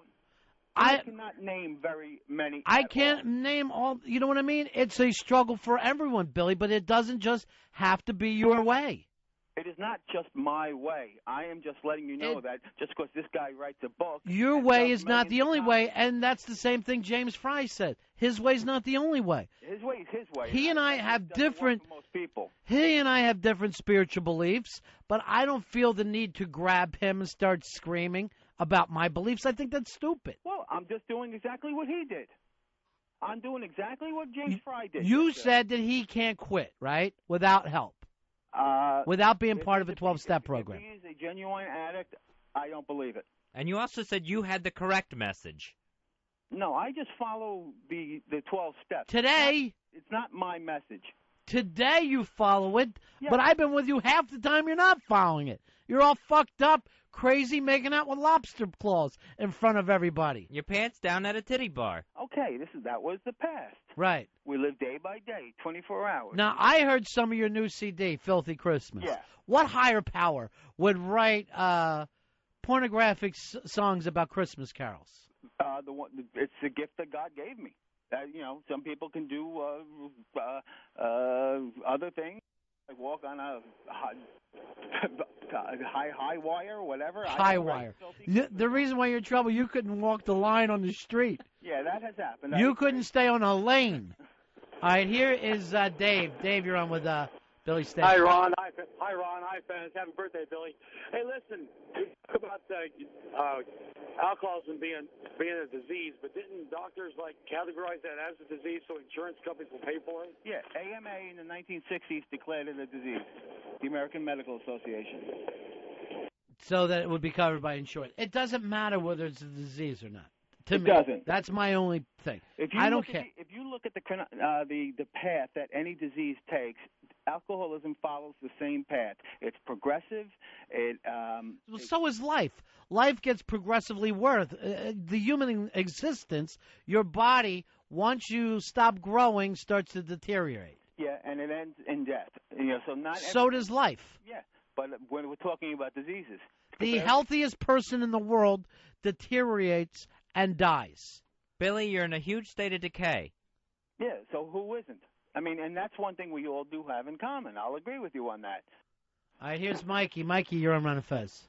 Hey, it's Mikey D again. That was just a joke? He just did a Mikey D thing? All right, good. Here's Keith. Keith, you're on Ron and Fez. Yeah, this is Keith. Listen, nice to have you back there, Fezzy. Listen, I went to Moose Lake, I went to Hazelton, I went to St. Joe's Alcohol Treatment Center. I went to the 12-step program. I did my 90/90s and all that crap. And yeah, it worked for a while, but I'd fall back on my little pity pot and I'd start drinking again. Mm-hmm. And basically, you're sitting there talking about 12-step program. One of the steps of the 12-step program is having a spiritual awakening. Mm-hmm. And basically, I had a spiritual awakening. I hit bottom. I woke up and my face stuck to the frickin' floor, and I was tired of it. And I decided this is it. I'm done. I'm sick of it. I'm sick of feeling sorry for myself, and I decided to quit drinking. So it did work for you. It was hard. It was hard as hell, but I just decided to change my whole lifestyle. Changed everything. I got married. I had kids. Good. So the 12-step program set the basis for your. The 12-step program doesn't work for some people. It works for a lot of people. Well, it worked for you. A lot of people are weak-minded and can't do anything. Can't stay off of drugs or alcohol without having somebody to hold their hand the whole time. Sometimes you got to stand up and just do it. We have a 24-hour reprieve based on our spiritual condition, and you got it, sir. Look it up. Thank you. Congratulations. Billy? Yeah. All you're doing is reading a book back at other people. Ron, I'm staring out the window at the snow. But you've memorized these things, right? Or was that a thought of yours? No, of course not. Right. Billy, when he said weak-minded, you should have said hello like Squiggy. It says, no, this is the big book. I mean, if I'm going to believe in something... The big book for the big boy. No, the big book. If I'm going to believe in something, I'm going to read it. And I do retain things. Good. If that works for you, great. Yeah. I think it's terrific. And if it works, and if what James Fry said yesterday works for him, great. But don't go spouting it. But, James Fry, I even made him admit yesterday that he wouldn't have been able to quit without the rehab. Mm-hmm. But he did not feel like he could sit down and bend his knees to a higher power because he doesn't believe in one. I got no problem with that. That's a belief. That's a religious belief, is saying, I don't believe. Well, it's the same kind of belief as saying, I believe in Allah or Jesus or Moses or whoever other people believe in. Right, I don't you're believe wrong. in fucking with them on You're that. wrong. Your higher power could be the rehab. Whatever. That's you trying to make it fit into your world. No, His his world, world, he his doesn't world. need to be part of anything. I don't feel the need to convince somebody that I'm right. The only thing the guy's trying to do is stay sober, and then he wrote a book about it. I got no problem with that. Yeah, look, write a book, but don't deliver the wrong message What to people message? who need help. What message? The fact is he is using a higher power. He's using his experience in rehab as something that was greater than him. Okay? You know, he may not come out and admit it, but that's the truth. His experience in rehab was the power greater than himself that made him want to quit. Well, now, whether he gets down on his knees and prays to it or whatever, no. It's in his head. It's in his brain. So you feel like that's his God, the rehab. And you know what? He gave money back to that rehab. Good. Well, he's from a wealthy family. He's very lucky. No, he makes his own money. Well, now he's got millions from a book. That can be misleading. All right, you know what? Why I'm aggravated. Let's hear one of Billy's songs. What's a good one that you want to hear right now, Billy? Oh, how about Christmas in the Projects? And if people want to... Now Earl is mad. No, he never sent us that. He only sent us like 7 songs. Yeah. So Not we enough. didn't get... So you How want to about hear the one that we don't have, Oh, Billy? I sent it last night. Did you No, get Christmas in the Projects? No, I got what did we get? I read them off to us. Maybe someone stole it. We got the 12 Days of Divorce.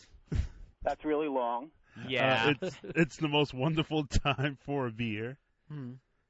Joy Goes Around the World, which we played yesterday. We got Kick the Homeless Guy.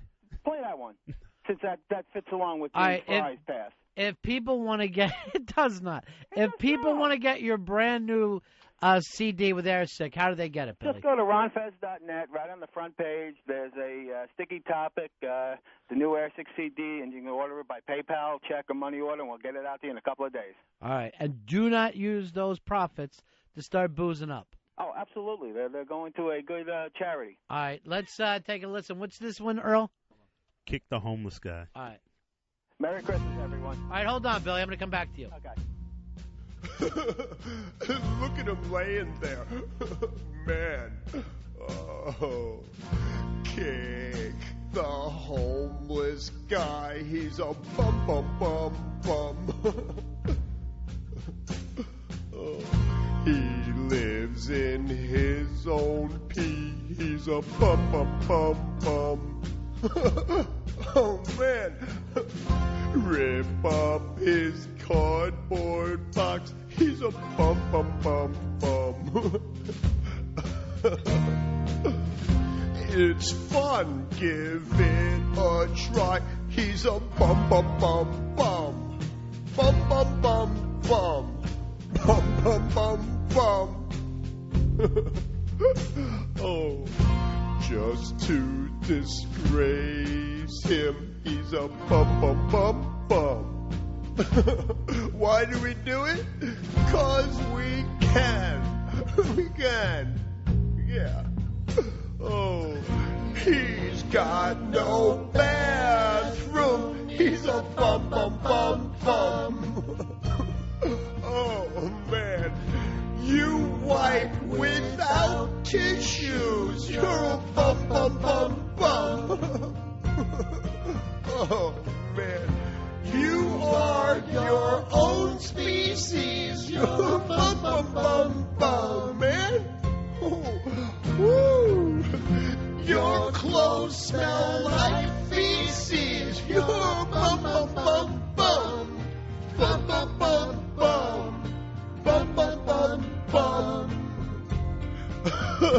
Hey, here's a dime for you. You bum bum bum bum. Now you go have some fun. Oh man. From a very filthy triple Xmas from Airsick. Still enjoying that? Can't get enough of that one. All right, Billy, a couple people want to talk to you. Here is, let me say, here's Jim. Jim, you're on Ron and Fez. How you doing, buddy? Oh, I'm real pissed at the moment. Why is that? Billy, let me point something out to you. I've been Okay. sober for 18 Okay, years. point something out to me. Go ahead. I've been sober for 18 years. The program worked for me. What you're doing, and I turned around, I listened yesterday, and what James Fry had to say, I disagreed with. Okay. Okay. But I'm not going to sit here and spout off at him and say, oh, you're absolutely wrong, that the program works for everyone. You know, you're wrong in this case, Billy. What you're turning around and doing is the exact same thing that he did. You're saying, oh, your way works for you. Oh, wonderful. But, you know, my way's the only way. You're wrong, Billy. Okay, Jim, can I reply to you? I said my main point is not to give people who need the help like you and I the wrong message. Okay, but Billy, there are people that the program doesn't work for. The gentleman that was just on the phone said it straight up. He had a spiritual awakening. It wasn't through the program. He had a spiritual awakening. It was in a different state. Yeah, but he said he had done the whole rehab and everything, and he learned through AA. But it did nothing for him, Billy. That's what I'm saying to you. You're not listening. You're hearing what you want to hear. No, you don't have a spiritual awakening without realizing it, without knowing what it is, if you don't have a 12-step background. Bullshit, Billy, because what do you think brought me into the program? What? I had a spiritual awakening that brought me into the program. Didn't know anything about it when it brought me in. Okay. Okay, had no idea what it was that brought me in. Okay, but I had a spiritual awakening that said to me, hey, guess what? You have a problem, Jim. Let's go.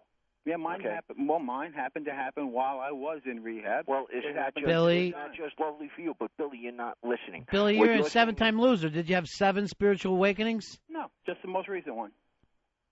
Billy, come on, you'll be drunk inside of a week. Who are you kidding? That's true. All right, thank you very Later, much. guys. See you later. Now, does that hurt, Billy, to hear that from an 18-year guy? No, You'll be not at drunk all. within inside a week? Yeah, because... What happened there, Bill? Spiritual awakening? No, because, well, inside the rooms that wouldn't happen, but, it's easy to do it over the phone. Okay. All right, here is, let's go Sonny first. Sonny, you're on Ron and Fez? Yeah, it's Sonny Ferrelli from Whackbag. Hey, Sonny, how you doing, buddy? How you doing? Listen, I'm really getting pissed off at Bill too.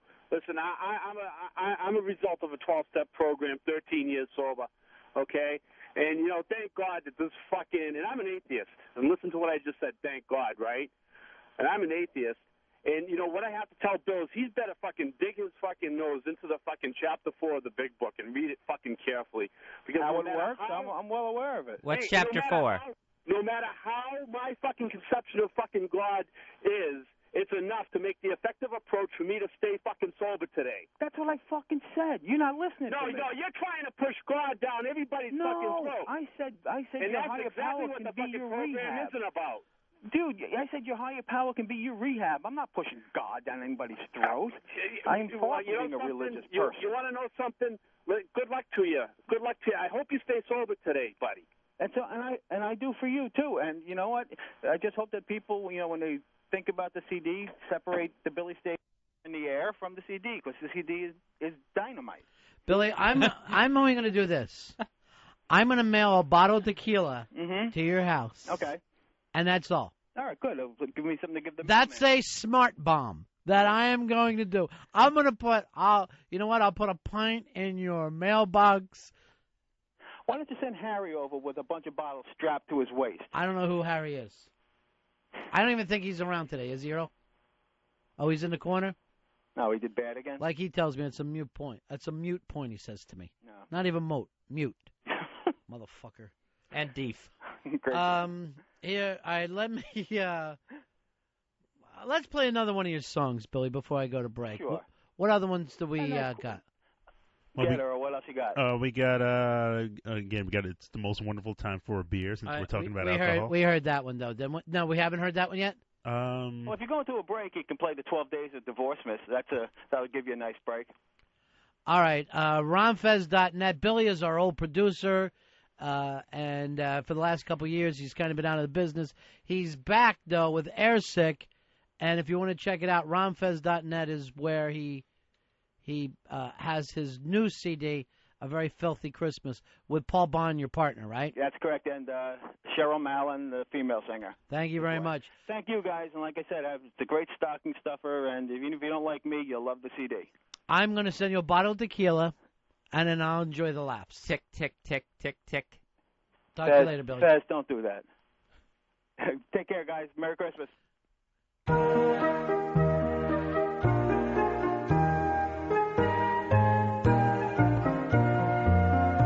On the first day of Christmas, my ex-wife slapped on me. A subpoena for alimony. On the second day of Christmas, that little whore slapped on me. 2 kids ain't yours and a subpoena for alimony.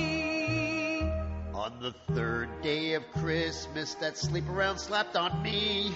3 STDs, 2 kids ain't yours and a subpoena for alimony. On the fourth day of Christmas, that lying bitch slapped on me. 4 years of faking, 3 STDs, 2 kids ain't yours, and a subpoena for alimony. On the fifth day of Christmas, that gold digger slapped on me. $5 grand a month. 4 years of faking, 3 STDs, 2 kids ain't yours, and a subpoena for alimony. On the sixth day of Christmas, that little whore slapped on me. 6 guys I'm laying, $5 grand a month. 4 years of faking, 3 STDs, 2 kids ain't yours, and a subpoena for alimony. On the seventh day of Christmas, that spending slut slapped on me. 7 credit card bills, 6 guys I'm laying, $5 grand a month. 4 years of faking, 3 STDs, 2 kids ain't yours, and a subpoena for alimony. On the eighth day of Christmas, that fucking witch slapped on me. 8 all my cooking, 7 credit card bills, 6 guys I'm laying, $5 grand a month. 4 years of faking, 3 STDs, 2 kids ain't yours, and a subpoena for alimony. On the ninth day of Christmas, that lying whore slapped on me.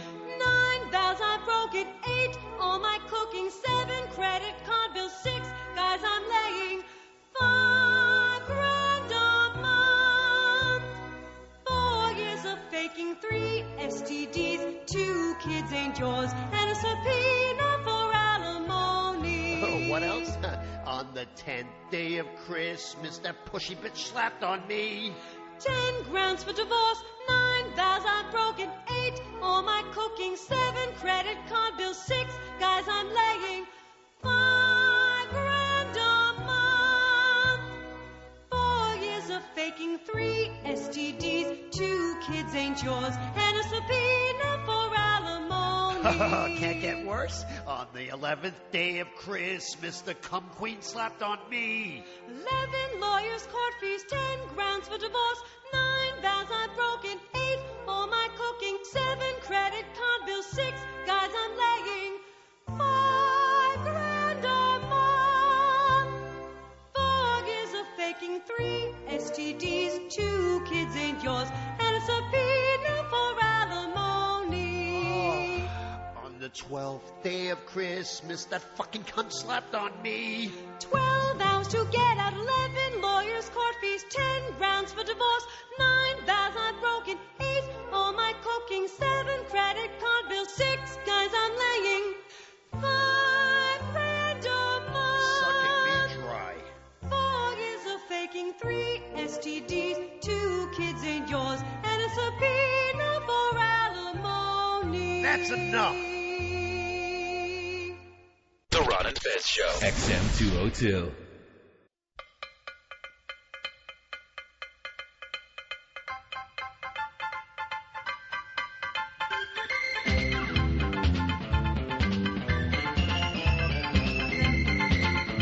It's cock time.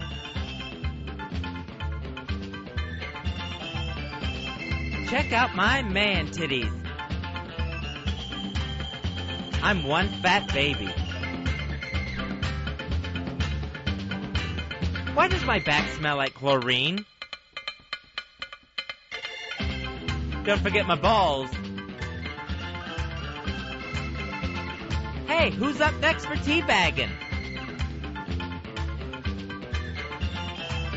There's 7 dicks in my ass, and there's always room for 8. Yeah, he's always rapping. That's Soundboard Fezzy. Oh, Soundboard Fezzy, what will you say next? Ron and Fez show. Big Christmas party coming up soon, Fezzy. Gonna enjoy that. That's the RonFez.net Christmas party, December 17th. Starts at 9 o'clock. Calico Jack's. That is on 2nd Avenue in Manhattan between 42nd and 43rd Streets. You know who I heard from? Got an email from Crazy Claire. Would love to stop back in. Nice. The original Cutter. And would love to come to the big party. You know what, Earl? Maybe it's up to you to go round up some of those insane people from our past. Yeah, I think Where's the Rory, ice? I think Rory emailed me about. Where's the party. ice cream girl? She emailed me a couple of days ago. Really? About wanting to come to the party. And Rory as well? I think Rory wanted to come too. I would love to have Rory there, the Hawk. Maybe thing 1, thing 2. Hippie in a hockey shirt. If Rory's going to be there, Fezzy, looks like it's time for you to shave up and put on your best. I'll be wearing swaddling clothes. Because it's Christmas. I like to wear something festive. But that'll be a lot of fun. RonFez.net throwing a party. Have our door prizes got in yet from Don? They got here yesterday. What do we have to give away? Got a couple of receivers. We got some really cool XM little odds and ends, like these really cool coffee mugs and. Ugh. No, they're not really coffee mugs. I can't even describe. Well, what do you get with the receiver? What are we talking about? It's like I think you get a free activation with it too. I look into the whole thing. I didn't really go through it. Is it a roadie or what? So it's a couple of them. It's like a roadie. It's a different variety of stuff. But so really here's cool what stuff. I want to do. It's like when I ask you something, you're going to be able to answer me. You're going to be able to answer me. Okay? That'll be our new thing with the show. Also, when you come out to this party, and the guys from RonFez.net are putting on, which means, yes, talk radio fans, you are invited. The Whackbag Gang is invited. OpieandAnthony.net. And let me ask you this, Post Stores, invited or not? That I don't know about. I say yes to it. All-inclusive? Mikey D and his wife invited. Getting the whole gang back together and having a lot of fun, Fezzy. $25, it's all you can drink, which sounds to me like a fist fight waiting to happen. Yeah, you get a wristband for your $25. That gets you beers and mixed drinks. No shots, though. Yeah. And by mixed drinks, mean well drinks. But you know what? It's still There's fun. no sense in getting into what you're not going to have. It's going to be a good time. Anybody else we want to see, Fuzzy, we haven't seen in a while? Trying to think of who else should be on that list. What about Tim Tuttle? See, Tim Tuttle had one of those things where he was more my friend than yours. Oh, yeah, totally. And we were at the point of saying, hey, Tim would like to come to New York with us, and you were kind of like, never said no, but never said yes. Right, and I remember having, like, phone conversations with Tim Tuttle, and I would think in my head, why is this so awkward? Oh, now I understand. Ronnie's not in the room. But why didn't you like him? I don't think it was a case of not liking him. Tim Tuttle is a friend of ours. I think he's in, mine. Then we had some kind of fight when he didn't come up with us. But he's in Texas now. I heard from, he saw Hard Rock Johnny. I think he's in Houston or Dallas or one of those places. Here's the thing that he said to me one time. I couldn't believe it, and I tested it on everyone. And you'll want to test this when you're at home. Fez, do your impression of your machine gun. Give me your machine gun sound. All right, a machine gun. All right, mine is... Earl, do yours. Bobby, the intern, do yours. Here's the interesting thing. Try this at any party you go at. No two people have the same machine gun sound. I've tried this before on the air since he came up with this concept. And it's true. 866-RON-0-FEZ. Fez, do yours? Mine? Earl? Bobby the intern? The champ? Do yours? It's fucking amazing. Everyone does the machine gun sound differently. Here's Bill the intern. Bill, do your machine gun sound. Your impression of a machine gun. Right now? All right.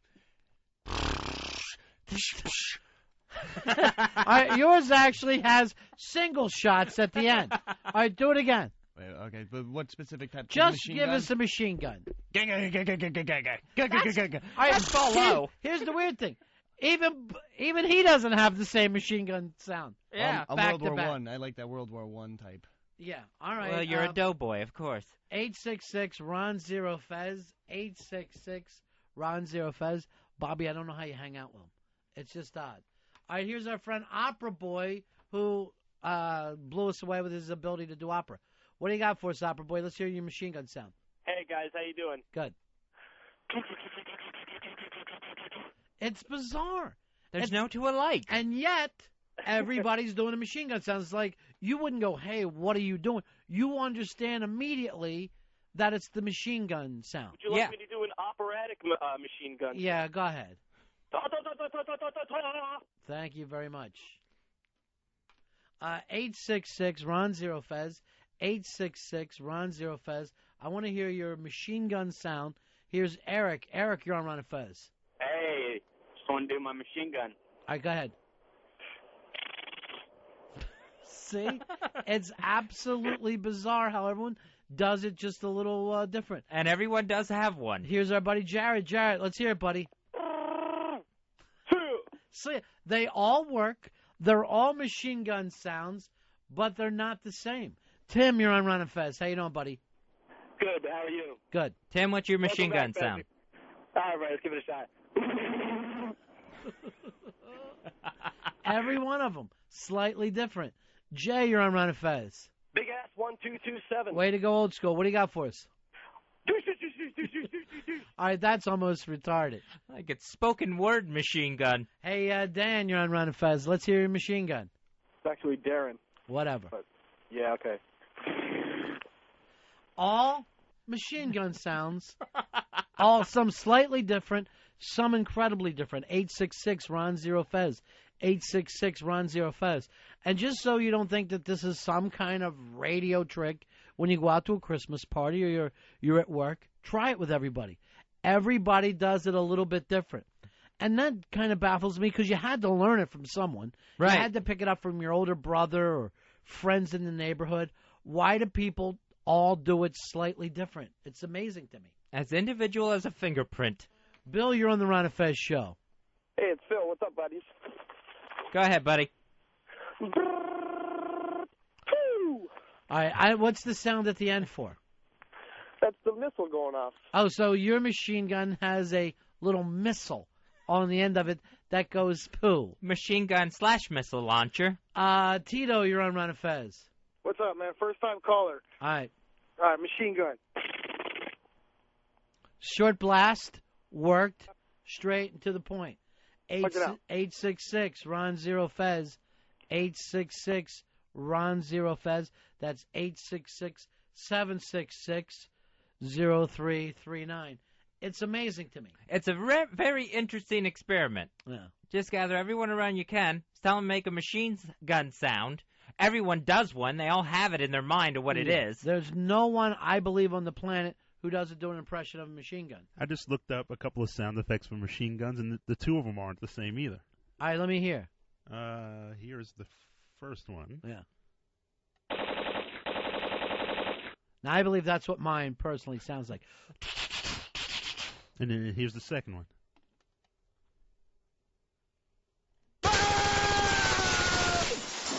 Damn you sons of bitches! All right, that one actually sounds like it's Danny, the L&A guy, going crazy. Hey, John. John, you're on Ron and Fez. How are you, buddy? Hey, John. I got one here. Yeah. Now, is it weird that I spell out the A-team each time I do that in the air? Yeah, I don't think it is. I think it makes perfect sense. Thanks. Love Soundboard Fez. Everyone loves Soundboard Fez. He's the best. I don't care for him so much. Very odd, though, isn't it? It's very strange. It's just in everyone's mind like that. That had me thinking, is like, does everybody do a car starting differently? Does everybody do a train starting differently? Maybe a telephone ring? It's really, really an odd thing. It's an odd thing. The machine gun itself, universal. Every kid knows one. Everybody does it slightly different. Hi, you're on the Ron and Fez show. Who's this? This is Rod. How you doing, buddy? All right, how are you? Good. You want to hear my machine gun That's all we want to hear. right now? Give us your machine gun, Rod.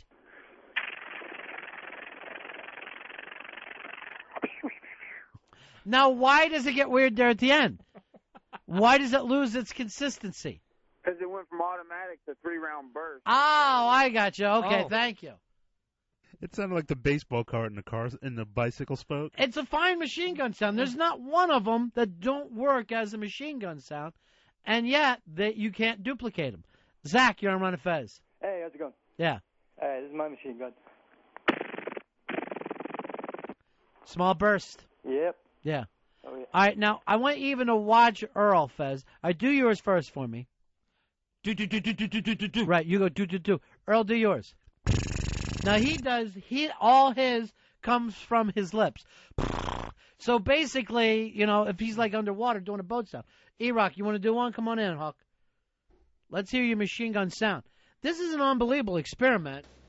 Every human being, when they do a machine gun sound, sounds different. They are unique as a snowflake. Everyone slightly different. Let's take a listen to yours, Huck.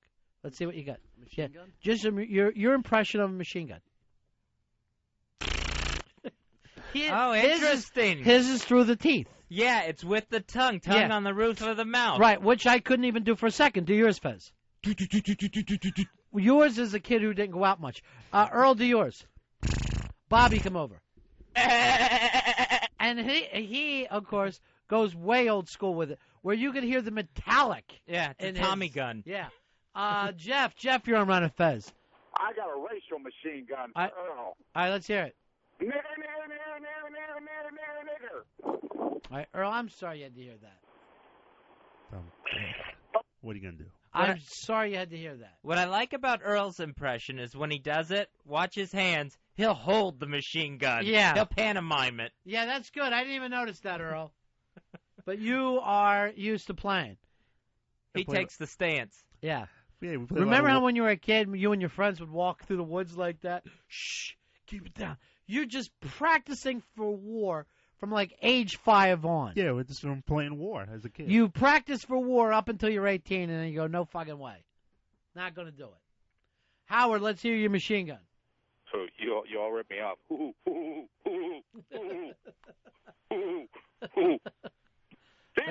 Yeah, that one was done years ago. A lot of firepower. Yeah. Here's Dave. Dave, you're on Ron and Fez.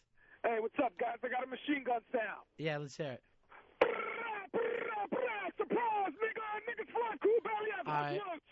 Earl, I apologize. No, that was a black dude. Oh, was it? Yes. Oh, I still apologize for the self-hate. Mandy. All right, this is interesting. Mandy. Hi, guys. You know, it'll be good to hear a girl's machine gun. Same sound she makes as when she has an orgasm. All right, do it again, Mandy.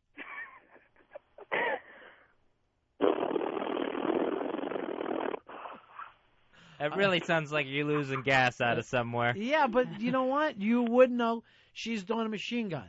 That you would say, Your Honor, she made the machine gun sound at me like she's going to come back and kill my whole family.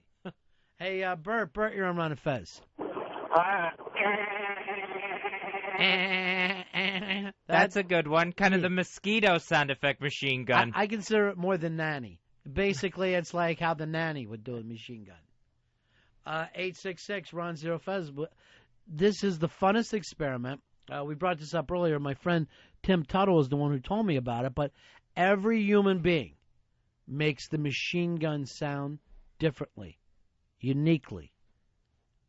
And you can try it out at any party. Have everybody doing it at the same time. You could have 1,000 people. You'll hear 1,000 different machine guns. Here's our buddy, the Blowhard. How you doing, buddy? I'm okay. From a helicopter, Vietnam shooting gooks. Okay.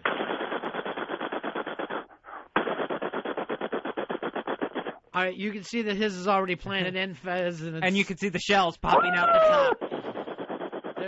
There's a little kick there. You know, an odd thing is, like when I was little, we never played Vietnam War. It was always World War II. Oh, going after Nazis? Yeah, we went after Nazis. We never went after the Viet Cong.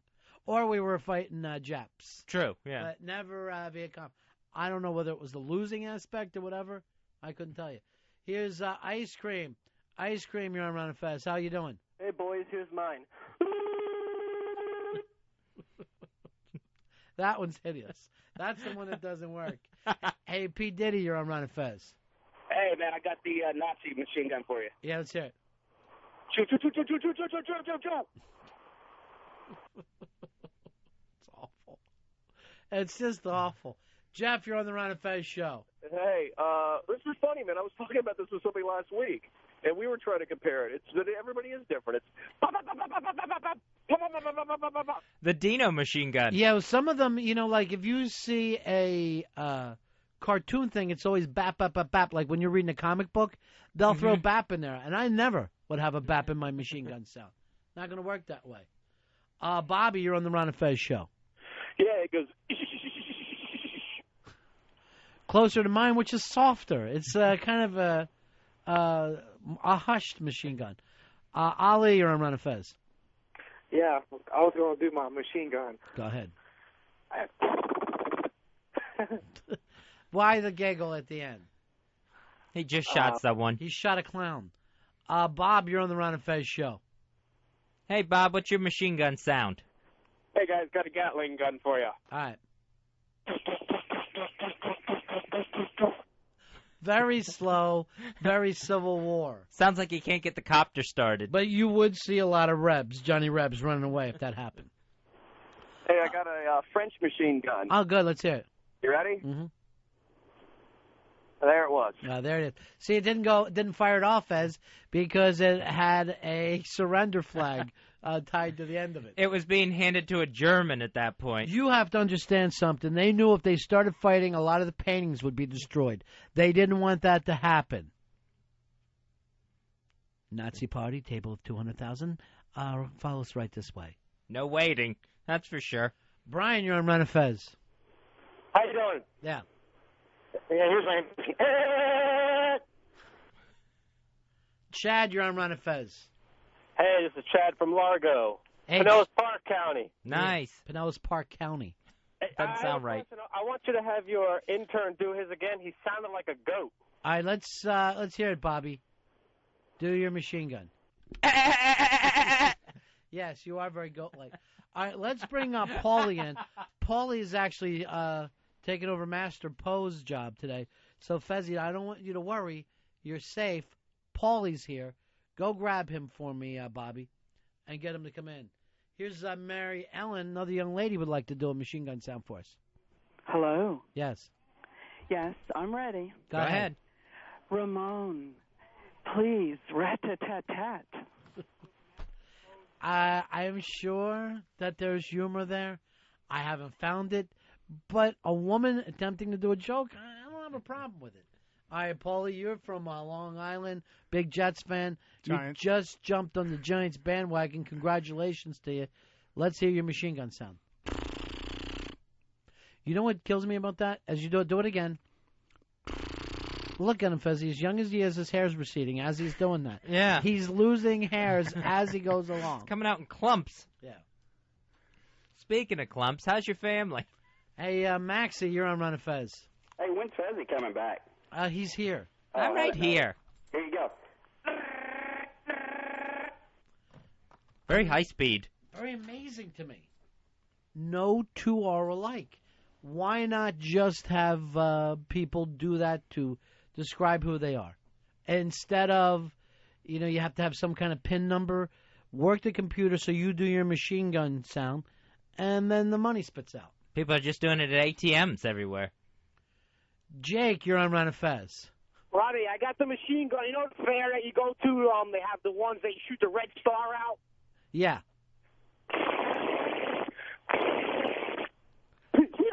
Thank you very much. Here's Craig. Craig, you're on Ron and Fez. Hey, I got the Jesse Ventura's gun from Predator. All right, let's hear that.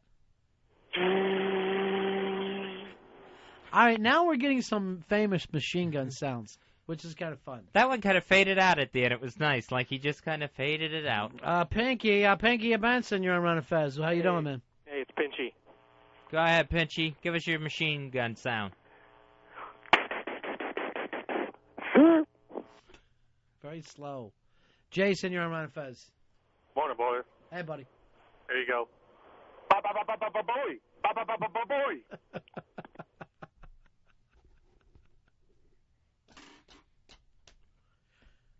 Ooh. Ba-ba-ba-ba-booey. Ba-ba-ba-ba-booey. Here's Manuel. Manuel, you're on Ron and Fez. Yeah, man, The I want to meds. do a Mexican machine gun. Yeah, let's hear it.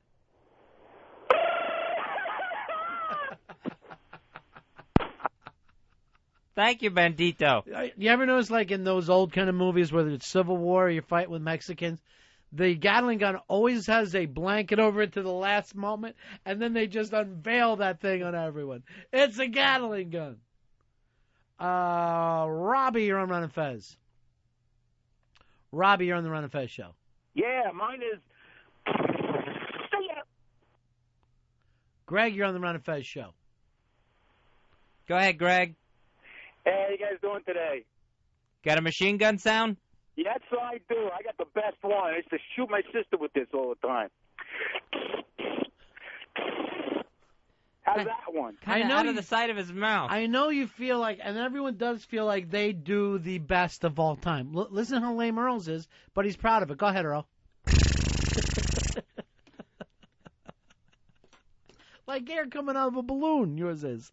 And yet, the pride that he has, Fez. I do the best I can. Chip Daddy, you're on Ron and Fez.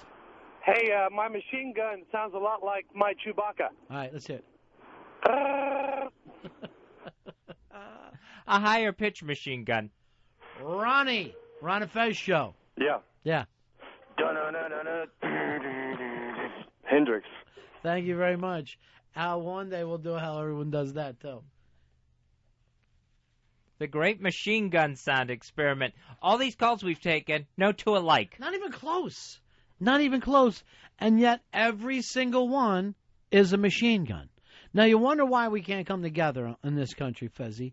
Why we can't believe in whether we're pro or anti-abortion, the prayer in school, what to do with our tax money. Forget that. We can't even come up with a universal machine gun sound. Is there any doubt now why we should divorce the country and just split it in two?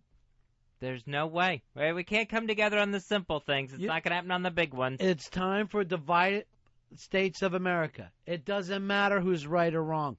Let's just break it up. Move it apart. Some people will like their things. The other people like their things. Everybody's going to be fine after this. Sean, you're on Ron and Fez.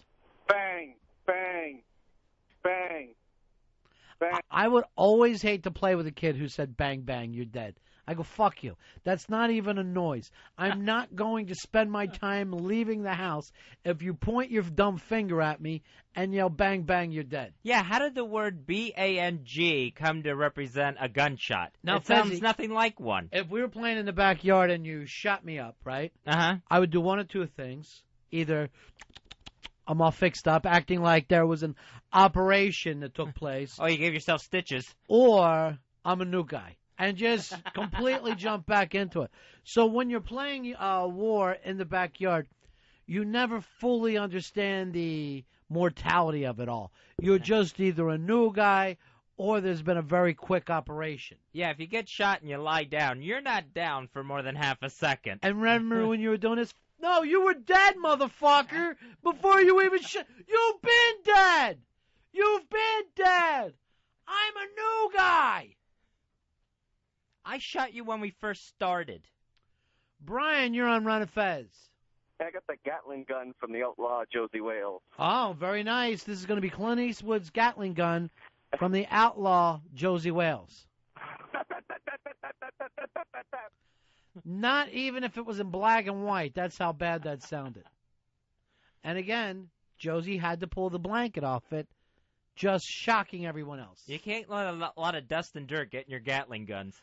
Well, I don't know whether it's to keep it clean, Fez. It's more of the element of surprise. Because I think if you were out on the prairie and you saw a wagon with that gun in the back, you'd say to your friends, let's get out of here. Right. Let's run now. Yet if there's, instead, you might have just go, oh, look, it's Clint Eastwood, And he's just got blankets piled up in the back of that wagon. We'll kill him. Don't worry. Tequila, you're on Ron and Fez. Hey, boys, I just want to tell you, que onda, canijos? And also, that first chick, it didn't sound like a machine gun. It sounded like a pussy fart. Thank you for breaking the stereotypes, Tequila. Anyway, That was- here we go. By the way, Carlos Messina has offered you a spin-off. Congratulations. That's one of them imitation Mexicans. Right. Anyways, here's my machine gun. Yeah. Arriba, canijos! From Laredo, Texas. All right, thank Thank you very you. much. Thank you, Latino Heat. Mike, you're on the Ron and Fez show. How you doing, buddy? Buddies. Yeah. Big ass card member, blah, blah, blah, blah, blah. Blah, blah, blah. Hooah. Okay. I got one for you. Pew, pew, pew, pew, pew, pew. That wasn't my machine gun. I just smelled Fez's underwear. Here it goes. Thank you very much. He's a funny one. He's a funny one. Earl, if you're pulling any kind of listener or favorite phone call in the day, throw that into the top 3. Do I have to? It's climbing. It's climbing. Or shoot him with your machine gun. Gary, you're on Ron and Fez. Yeah, I got a machine gun inside a girl's cooch. All right, let's Ready? hear that. Yeah. Stop making pussy noises on the air. I will pull this show. I don't want to call you guys in here every day at 10 o'clock and tell you again. I don't want to hear pussy noises on the air. I'm driving in from 7:20 to 7:55.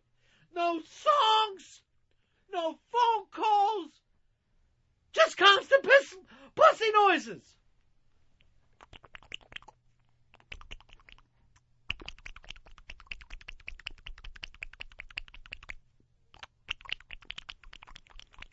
It's not funny. It's not comedy. You're not even trying.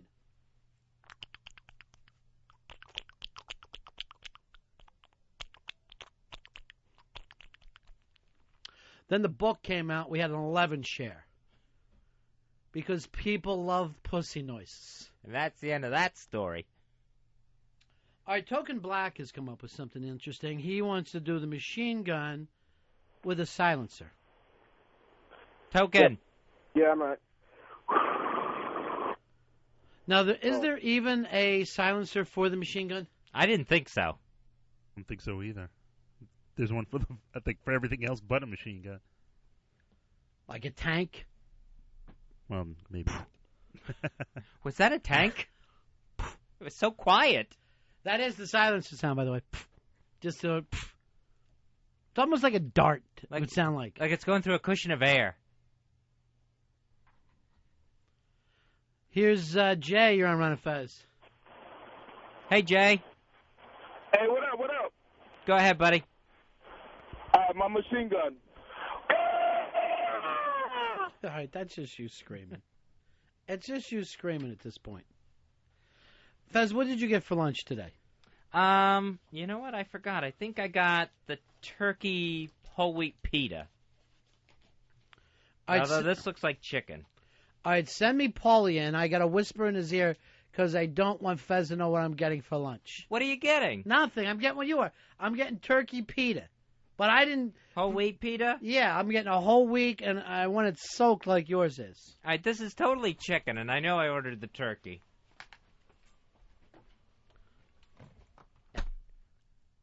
What are you whispering? That's good. Come here, back here. I'm going to tell you how I want it.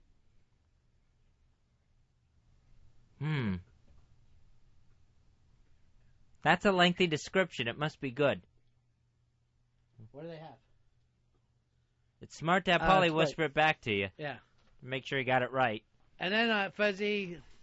That sounds good, Ron. All right. And keep it healthy. Okay. Because I didn't get to order with you today. I wanted to. I like to sit there, because I did the same thing as you're doing today. I got the healthy lunch, and I let it sit there on the edge. Yeah. But then tomorrow... I just can't eat it today. I'm going to be 100% healthy. You got to eat it, Fez. I know. What's bothering you? I don't know. I just don't have the appetite for it. Is it because you're holding on to this grudge against Mikey D? I don't think so. Tomorrow you decide what day you'll decide by, right? Yes.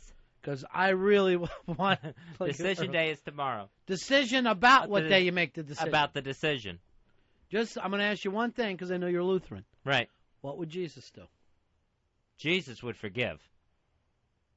Now, what did Patti Smith say? Forgive? No. What? She said Jesus died for somebody's sins, but not mine. I'm not as good as Jesus.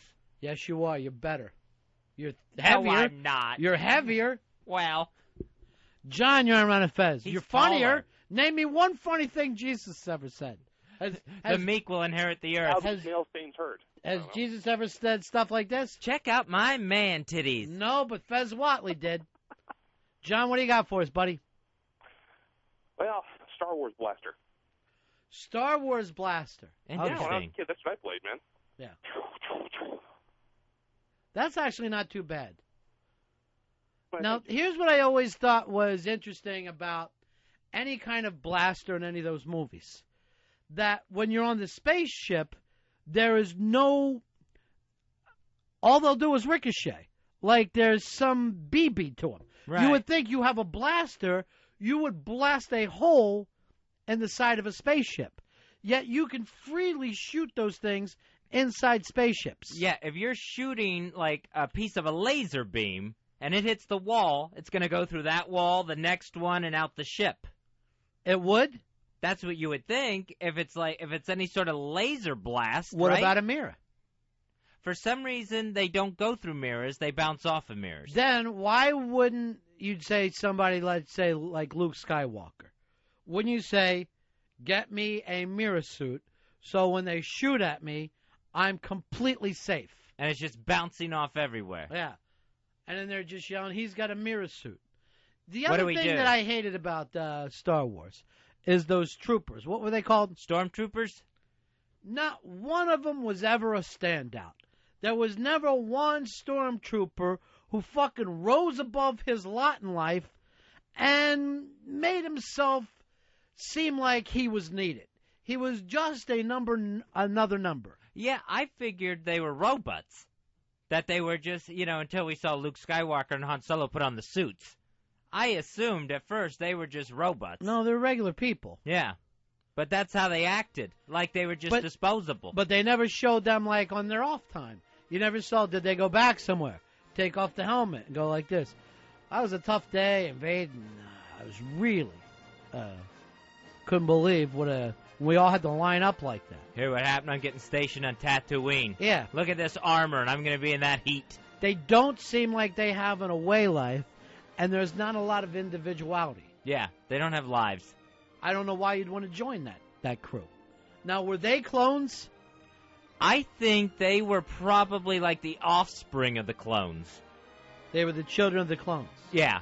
So they probably still looked a lot like the clones. Wasn't it? I think they became individuals. Wasn't that a big hit in the 70s, Children of the Clones? Oh, I'm thinking of Children of the Sun. But yeah, they had no problem just marching in line. And then you live on the Death Star. I can't imagine what those quarters would be like. But did they practice marching in line? How do they know how to do it so well? Yeah, there must have been some sort of Stormtrooper boot camp. Is the new Star Wars DVD out? Yeah. Yeah. Revenge of the Sith. Have you went and got that? I know that you always called yourself the #1 Star Wars fan of all time. Oh, yeah. Yeah, I got that as soon as it came out. Yeah, the DVD? Yeah. Loving it? Yep. Yeah. And with the deleted scenes, we didn't miss much. Well, I think he shoots everything that he's got to say, right? Yeah. I think the most of the scenes that we missed out of it was they were giving Padme, Natalie Portman, a little bit more of a storyline instead of standing around waiting and pregnant. You know, for the deleted scenes, I would love to get a close-up of her vagina.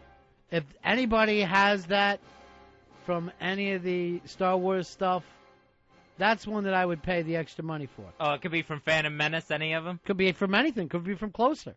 From all I care. I'd just love to see a close-up. Apparently there were scenes from Closer where she was naked. Yeah. And Mike Nichols, that bastard, he dumped them. Now, what kind of decision is that to make in life? when you go, we got pictures of Natalie Portman. She's naked. We'll pick up an extra 30 mil easy in box office gross. And he goes, no, let's have her talk more, something she can't do. The one thing she can't do is act, and he wants more of it. Steven, you're on the Ron and Fez show. Hey, Steven. Hey, boys, love the show. Hey, got you machine gun sound. What do you got? Go ahead. Let's call this the Popeye machine gun. The Popeye machine gun, Fez. It runs on spinach. Errol, you're on Ron and Fez. Hey. Yeah. What's up, man? What do you got, Errol? I got the Family Guy machine gun. How's that sound? Never got into the Family Guy, did you, Fez? Never did. Here's the odd thing. Cracks me up. Really? Roll at that show. Earl, you? Funny show on TV. Bobby the intern? I love Family Guy. It is the best show on TV. Sorry. And you're the cartoon guy, and I'm not. Yeah. I watched it once. I just... Is it because it's not The Simpsons? Maybe it just seems like The Simpsons. Doesn't the dad do a lot of the same Homer stuff? No. He's funny.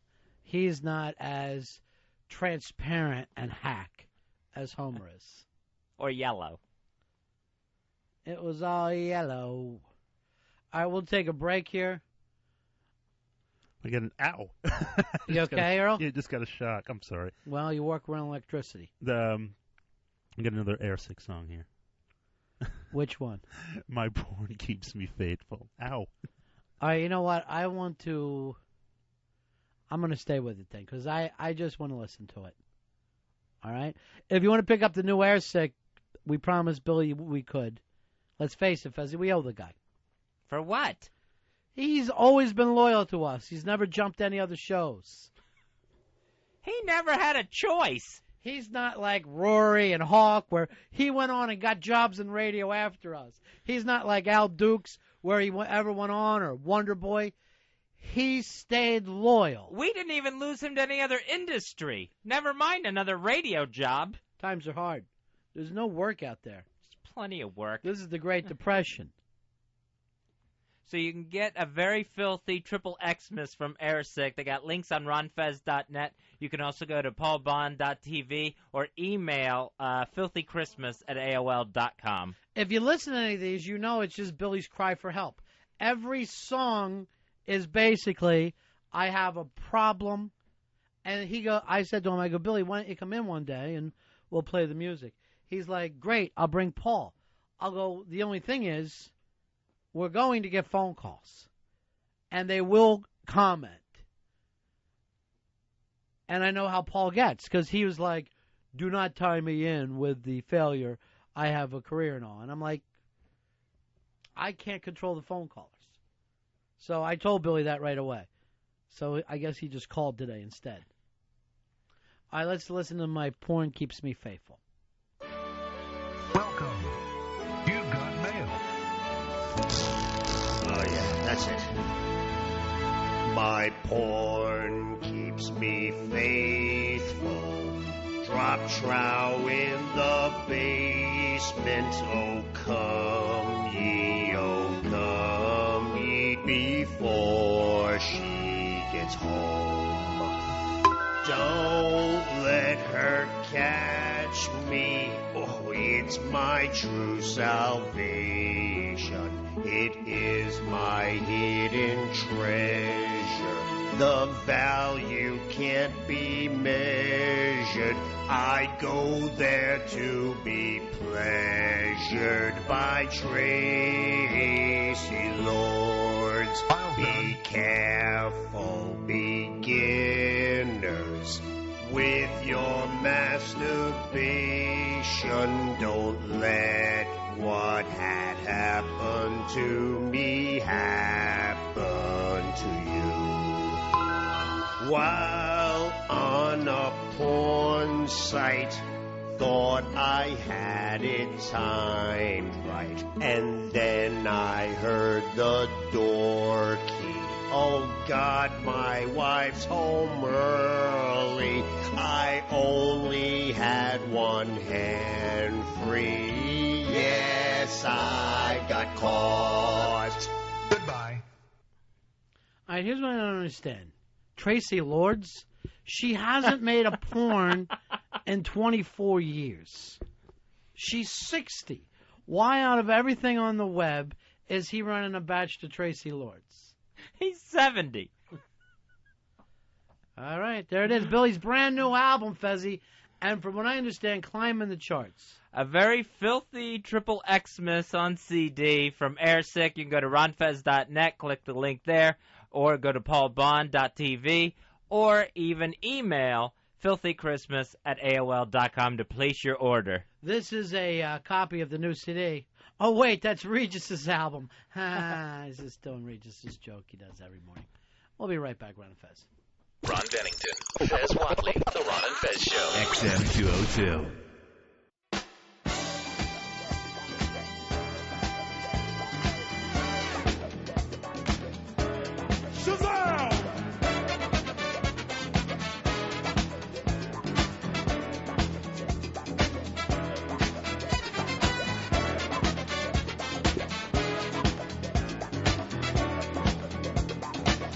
Back with the Ron and Fez Show. Get ready to wrap this one up in just a little bit. Ronnie, I saw in the news where Al Sharpton has agreed to a sitcom deal with CBS. Finally. And the tentative title, Al and the Family. It's a little play on words. Now, is it a sitcom or is it a reality show? From what I saw, sitcom. Where I guess he's going to play the dad and have a family and everything. I don't know if it's based on his own family or not. Mm-hmm. So, but Al Sharpton, I say hit on this one. I think it'll be hysterical. Yeah, I don't think think it'll see the time of day. What do you think, Earl? It'll stink on ice. You think so? It'll be awful. I think it could be probably one of the best black sitcoms ever. Is there a good black sitcom on now? Everybody Loves Chris. I haven't seen it. It's a big hit. hit. Everybody Hates Chris. Everybody Hates Chris, I'm sorry. Yeah. Big hit. Not with me. I just have. Was it a Friday night deal? Thursday night. Is it UPN? UPN. Okay. Just say I've never seen it before. Yeah, I think it's the #1 show among blacks. I've never seen that Damon Wayans show either. I want to say new Damon Wayans show, but it's been on so long, I think it's on in syndication now. Yeah, my wife and kids. Yeah, I think it's like 6th year now, or 5th or 6th year. It just hit the big 100 or so, which is for a good number for syndication. All right, Fez, what's your top 5 black sitcoms all time? Here's what I would put as my top 5. At number 5, The Jeffersons. Moving on up with George and Wheezy. I would have thought that would have been a little higher for you. Number 4, Martin. I thought Martin was hysterical. That first season that I watched it with Shanae and everything, I love Martin. Number 3, The Evans Family, Good Times. Love that one. Then that just went crazy at the end. You didn't even recognize the cast anymore. Number 2, Raj and Rerun, What's Happening? That was my number 2. And my number 1 favorite black sitcom, gotta be Sanford and Son. That's your top 5. That would be my absolute favorite. I don't think anything beats Sanford and Son. What about Fat Albert and the Cosby Kids? It was good, but was it a sitcom? Yes, it was. It was a situation, and there was comedy. Hey,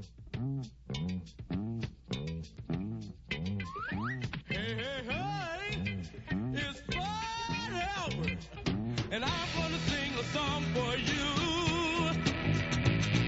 And Bill's gonna show you a thing or two. You'll have some fun now with me and all the gang, learning from each other while we do our thing.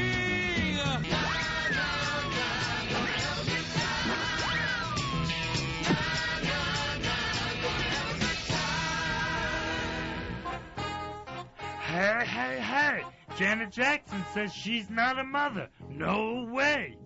I wish, I was Janet Jackson's baby, Why's that? I want to breastfeed off them big titties, All right. Janet Jackson does have nice titties, right, Earl?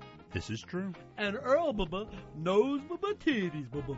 Hey. She says there's no way on earth that she ever gave birth.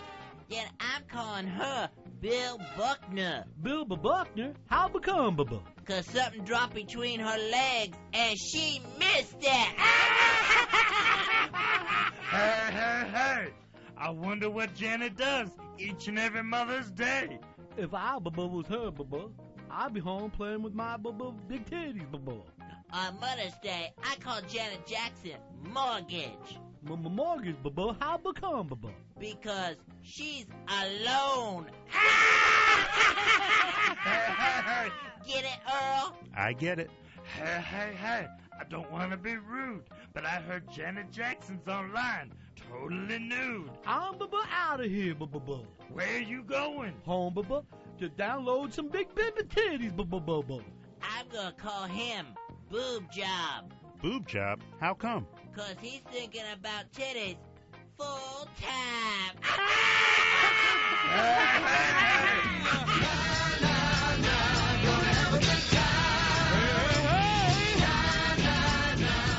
This is Bill Cosby coming at you with music and fun. And if you're not careful, you may learn something before it's done. Hey. All right, give us your all-time 5 again, Fezzy, real quick. My all-time 5, number 5, The Jeffersons. Number 4, Martin with Martin Lawrence. Number 3, Good Times. Number 2, What's Happening. Then number 1, Sanford and Son. That is my top 5 of my favorite black sitcoms. Phil, you're on the Ron and Fez show. Hey, Phil. Hey, buddies, what's going on? What do you I got? like Webster. What about Webster? I never laughed at Webster. What you talking about, Earl? See ya. See, that's not even Webster. That's Different Strokes. Still great, though. Webster, I don't even think had any catchphrases. I don't know. He was adorable, and he was tiny, and Alex Karras took care of him, and he learned things. Here's old buddy. You're on Ron and Fez. Hey, old buddy. Fezzy. Yeah. Hey, it's Mikey D again. Oh. I That's don't. Radio Shark taunting you. Yeah, I don't get the shark. Tomorrow, I hope the shark comes to the party. Tomorrow is the day that... Should we have Mikey D standing by tomorrow? I wouldn't. Just in case? No, I don't think so. I don't think you need to put him behind glass in case of emergency. Mark, you're on Ron and Fez. Hey, guys. Miss Fezzy. I'm right here. Oh, I'm sorry. Hey, I got my my number 1 black sitcom. Yeah.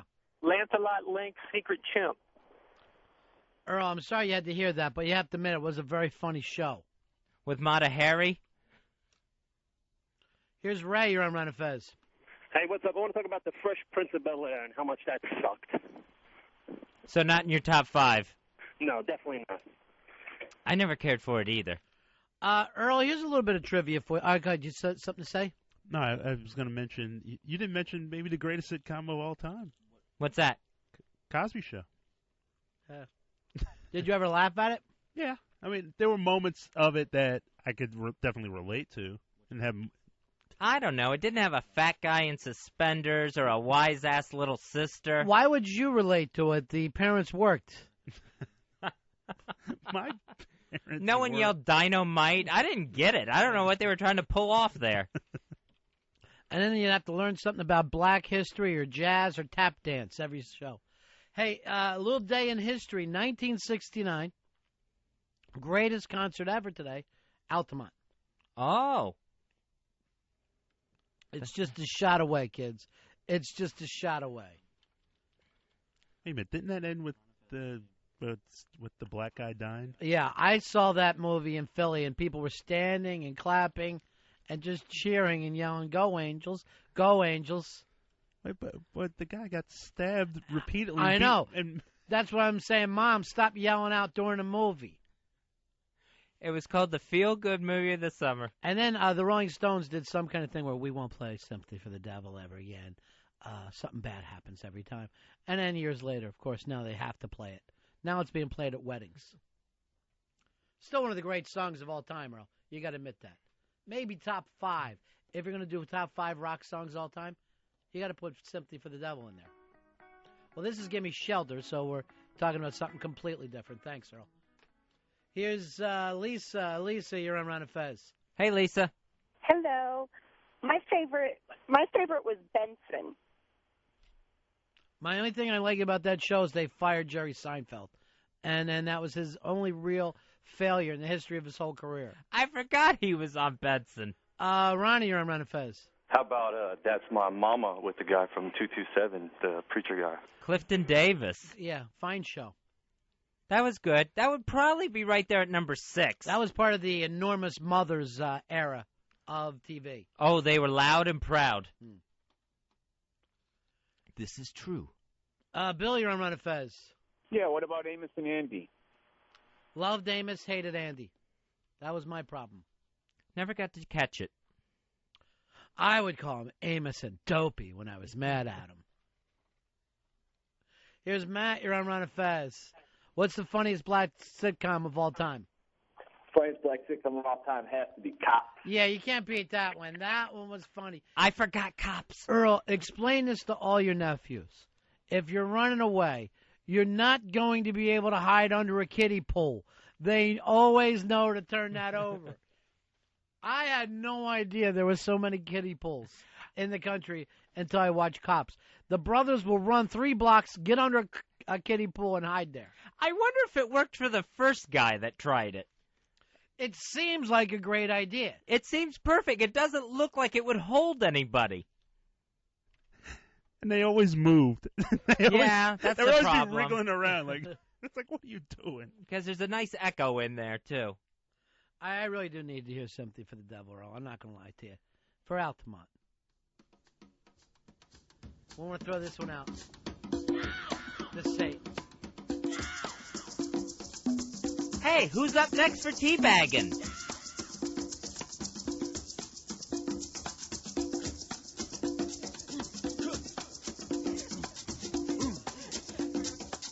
Please allow me to introduce myself. I'm a man of wealth and taste. I've been around for a long, long year. Stole many a man's soul and faith. I was around when Jesus Christ had his moment of doubt and pain. Made damn sure the pilot washed his hands and sealed his face. Pleased to meet you. Hope you guessed my name. But what's puzzling you is the nature of my game. Stuck around St. Petersburg when I saw it was a time for a change. Killed the Tsar and his ministers. Anastasia screamed in vain. I rode a tank, held a generous rank when the blitzkrieg raged and the bodies stank. Pleased to meet you. Hope you guess my name. Oh yeah. I was puzzling you with the nature of my game. Oh yeah. I watch with glee while you kings and queens fought for 10 decades for the gods they made. I shouted out, who killed the Kennedys? When after all, it was you and me. Let me please introduce myself. I'm a man of wealth and taste. I lay traps for troubadours who get killed before they reach Bombay. Pleased to meet you. Hope you get my name. Oh yeah. But what's puzzling you is the nature of my game. Oh yeah. Get down with it.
All right, what is that, 36 years ago?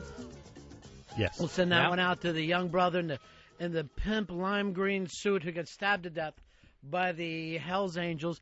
You got to figure now he would be probably close to 60. Yeah, pretty much. And I think he was beaten with pool cubes and then eventually stabbed multiple times. But you saw when they slowed it down, he did have a gun.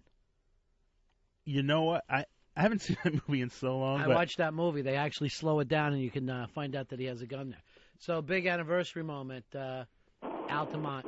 Hindu, you're on the Ron and Fez show. Morning, Ronnie. Morning, Fezzy. Hey, buddy. Hindu. Hey, dates in history. I was just want to remind you guys, today's the day Randy Rhoads from Ozzy Osbourne died. See, I had no idea that when they came up with the idea of, hey, let's see how close we can get the plane to the house. Yeah. That is never a good idea. I can't stress that enough. It didn't work for me. Yeah. Hey, featured throughout the day on XM41, The Boneyard. All right, there you go. Charlie Logan, who has been in tears all day today, literally crying because today is the anniversary of Randy Rhoads' death. The guy who could have been. The man who could have been. Yeah, he could have been like another Eddie Van Halen. So he'd be bitter and brittle at this point. And missing part of his tongue. It's better to burn out than it is to rust, Fez. I think Neil Young put it best. Fezzy, one of your best friends here today stopped by to see you. Inez the Samoan, who has come in to try to bring things back the way they used to be, get Mikey D and Fez to be friends one more time. How you doing, Inez? Hi, Inez. Great to see you in here. Hi. Inez called us when we had Judy Belushi on the show because you used to hang out with John Belushi in the day.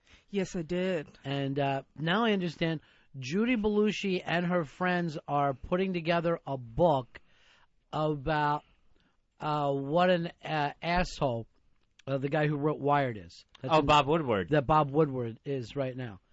And from one of the things I read, that Al Franken said when Bob Woodward came up and asked him about Belushi doing coke, he said the only time I ever saw him doing coke was with Carl Bernstein. And then Woodward turned around and wouldn't interview him anymore. I know. It's always the funniest. So you're here to try to remind Fez about being friends again with Mikey D, and maybe that'll make him feel healthier and better about himself. Absolutely. Let go. Why would you do that, Inez? Let go of some of the hate, Fez. The hate stops your all heart. that negativity that you're just pulling these negative vibes to you, right? And that's going to be a burden on your heart, Fezzy. That's kind of new agey, Fezzy, but there seems to be something to that. Now, tomorrow's the day Mikey comes in. No, not tomorrow. What are we doing? Tomorrow I decide on my decision on if there's going to be a Mikey D day in here. Well, you know, I'm a psychic, Fez. I did not know that. No. What did you see for Fez? Well, I'm... More heart attacks? Did you know he was going to have one? Do you know Did you feel something? it? You felt like something was wrong? I went home Halloween night because I saw you guys at the Halloween party. Well, thanks for speaking up. And I said, wow, I couldn't take my eyes off Fez. Right. I couldn't take my eyes off him. Little did I know the reason you were glowing was your blood pressure must have been through the roof. That was the night that the pain started. And then 2 weeks later, heart attack. Mm-hmm. So you knew something was coming down. Something was going to happen. Inez, what are some of the things that you've foreseen over the years? Did you see the Belushi death coming? Yes, that was an accident. Oh yeah, waiting to happen. Yeah, anyone who Farley too. Yeah. Yeah. Oh, Pound candy. Yeah. Let me ask you this, Inez. When you look at Fez and you think about this Mikey D thing, do you see possibilities of different type of things, or? I see that Fezzy has a lot of the tendencies to hang on to things for a long time, even after they stop being useful. Right. That's true. That I'll anger admit towards to that. Mikey D is stopped being productive or useful. Fez, dis-ease. Yeah? What does that mean? Not at ease. That's Right. you. Dis-ease. You brought the disease on. Exactly. Heart dis-ease. Right. Heart disease. Yes. Fatty intake. Fatty pneumonia. I'm not making the connection. Blow guys. See what What? that means? You know how when they say that you have a heart attack, you'll get a blow guy? You blow guys. I've never heard a heart attack called a blow guy. Suck balls. Break these words down. I don't think you can. Finger boy ass. Finger boy ass. Grr, boy, ass? Yeah. Finger boy ass. Boyish. So some of these, I mean, it's obvious, isn't Yes. it, Inez? Some not so much. Yeah. Well, you just have to realize, let go of the negativity. The burden will come from your heart. You'll feel better. Let go and like Mikey. Let Mikey, Exactly. like they say. Nobody says that. Yeah. Everybody All right, says what that. about this? Mike Key. Mike, what do you talk into every day? A mic. And key, the key to your Door. the doors where Jim Morris, son. Your dad name is Morris, right? No. And then Morris Day and the what? Time. What time is it? Time to forgive Mikey D. Yep. D. Makes perfect sense. Mikey D. D. Dick. Dick. You love to what? Suck what? Dick. Well, now you finally hit on my dad's name. See where we're going with this, Fez? Well, tomorrow Mikey's coming in. And let's work this out. I mean, That's too much stress on my heart. Why would a psychic just show up out of nowhere to say, Fezzy, it's time for you to let go? We had no idea she was a psychic. She knew she's a psychic. I showed up. Now why is she I knew I here was needed. to make this happen? Thank you, Inez. You're so welcome. Mm-hmm. I'll cleanse your aura. Yes, go ahead, real quick. Can you do What that do you in gotta 2 do? minutes? Absolutely. She's just waving her hands over and puts it in the water bottle. Feel better? A little bit. No, not really. How no about different? Focus on your aura? Doesn't Oh. your aura Yeah. feel a little clearer? Did it change colors? A little bit. Yeah. Could What- you do mine for me a little bit, too? Absolutely. Yeah. Just around the shoulders. What? Get some of the shoulder tension of my aura. What color was it the night you saw me at the Hard Rock? Come white. There was a White. lot of black thinking around of your it. shirt. That was Earl. Oh, And that's right. Yeah, he was just helping. You should smile more. And what color is it now? Now it's more like Now that you- greenish. now that you greenish, cleaned it. bluish. That's But envy. it still has some Wow, look, negativity look to how it. skinny Bill Clinton is. Oh my gosh! Oh my. A heart attack. That's too thin. The heart attack causes you to lose chest weight. It's scary. You actually, I think they take out a couple ribs or something. All right, that's it for us. Tomorrow is the homecoming. Mikey D and Fez will work this thing out. And maybe I can get back to seeing Mikey's wife again. And everything will be back to normal. You happy, Earl? Anyone else from the Judd Nelson movie booked for tomorrow? Tomorrow, Fez, you'll be talking to Anthony Michael Hall. Nice. Don't worry, it's UN. Hey, who's up next for teabagging? Soundboard Fez. Anthony Michael Hall. See you, everybody. See ya. Take care.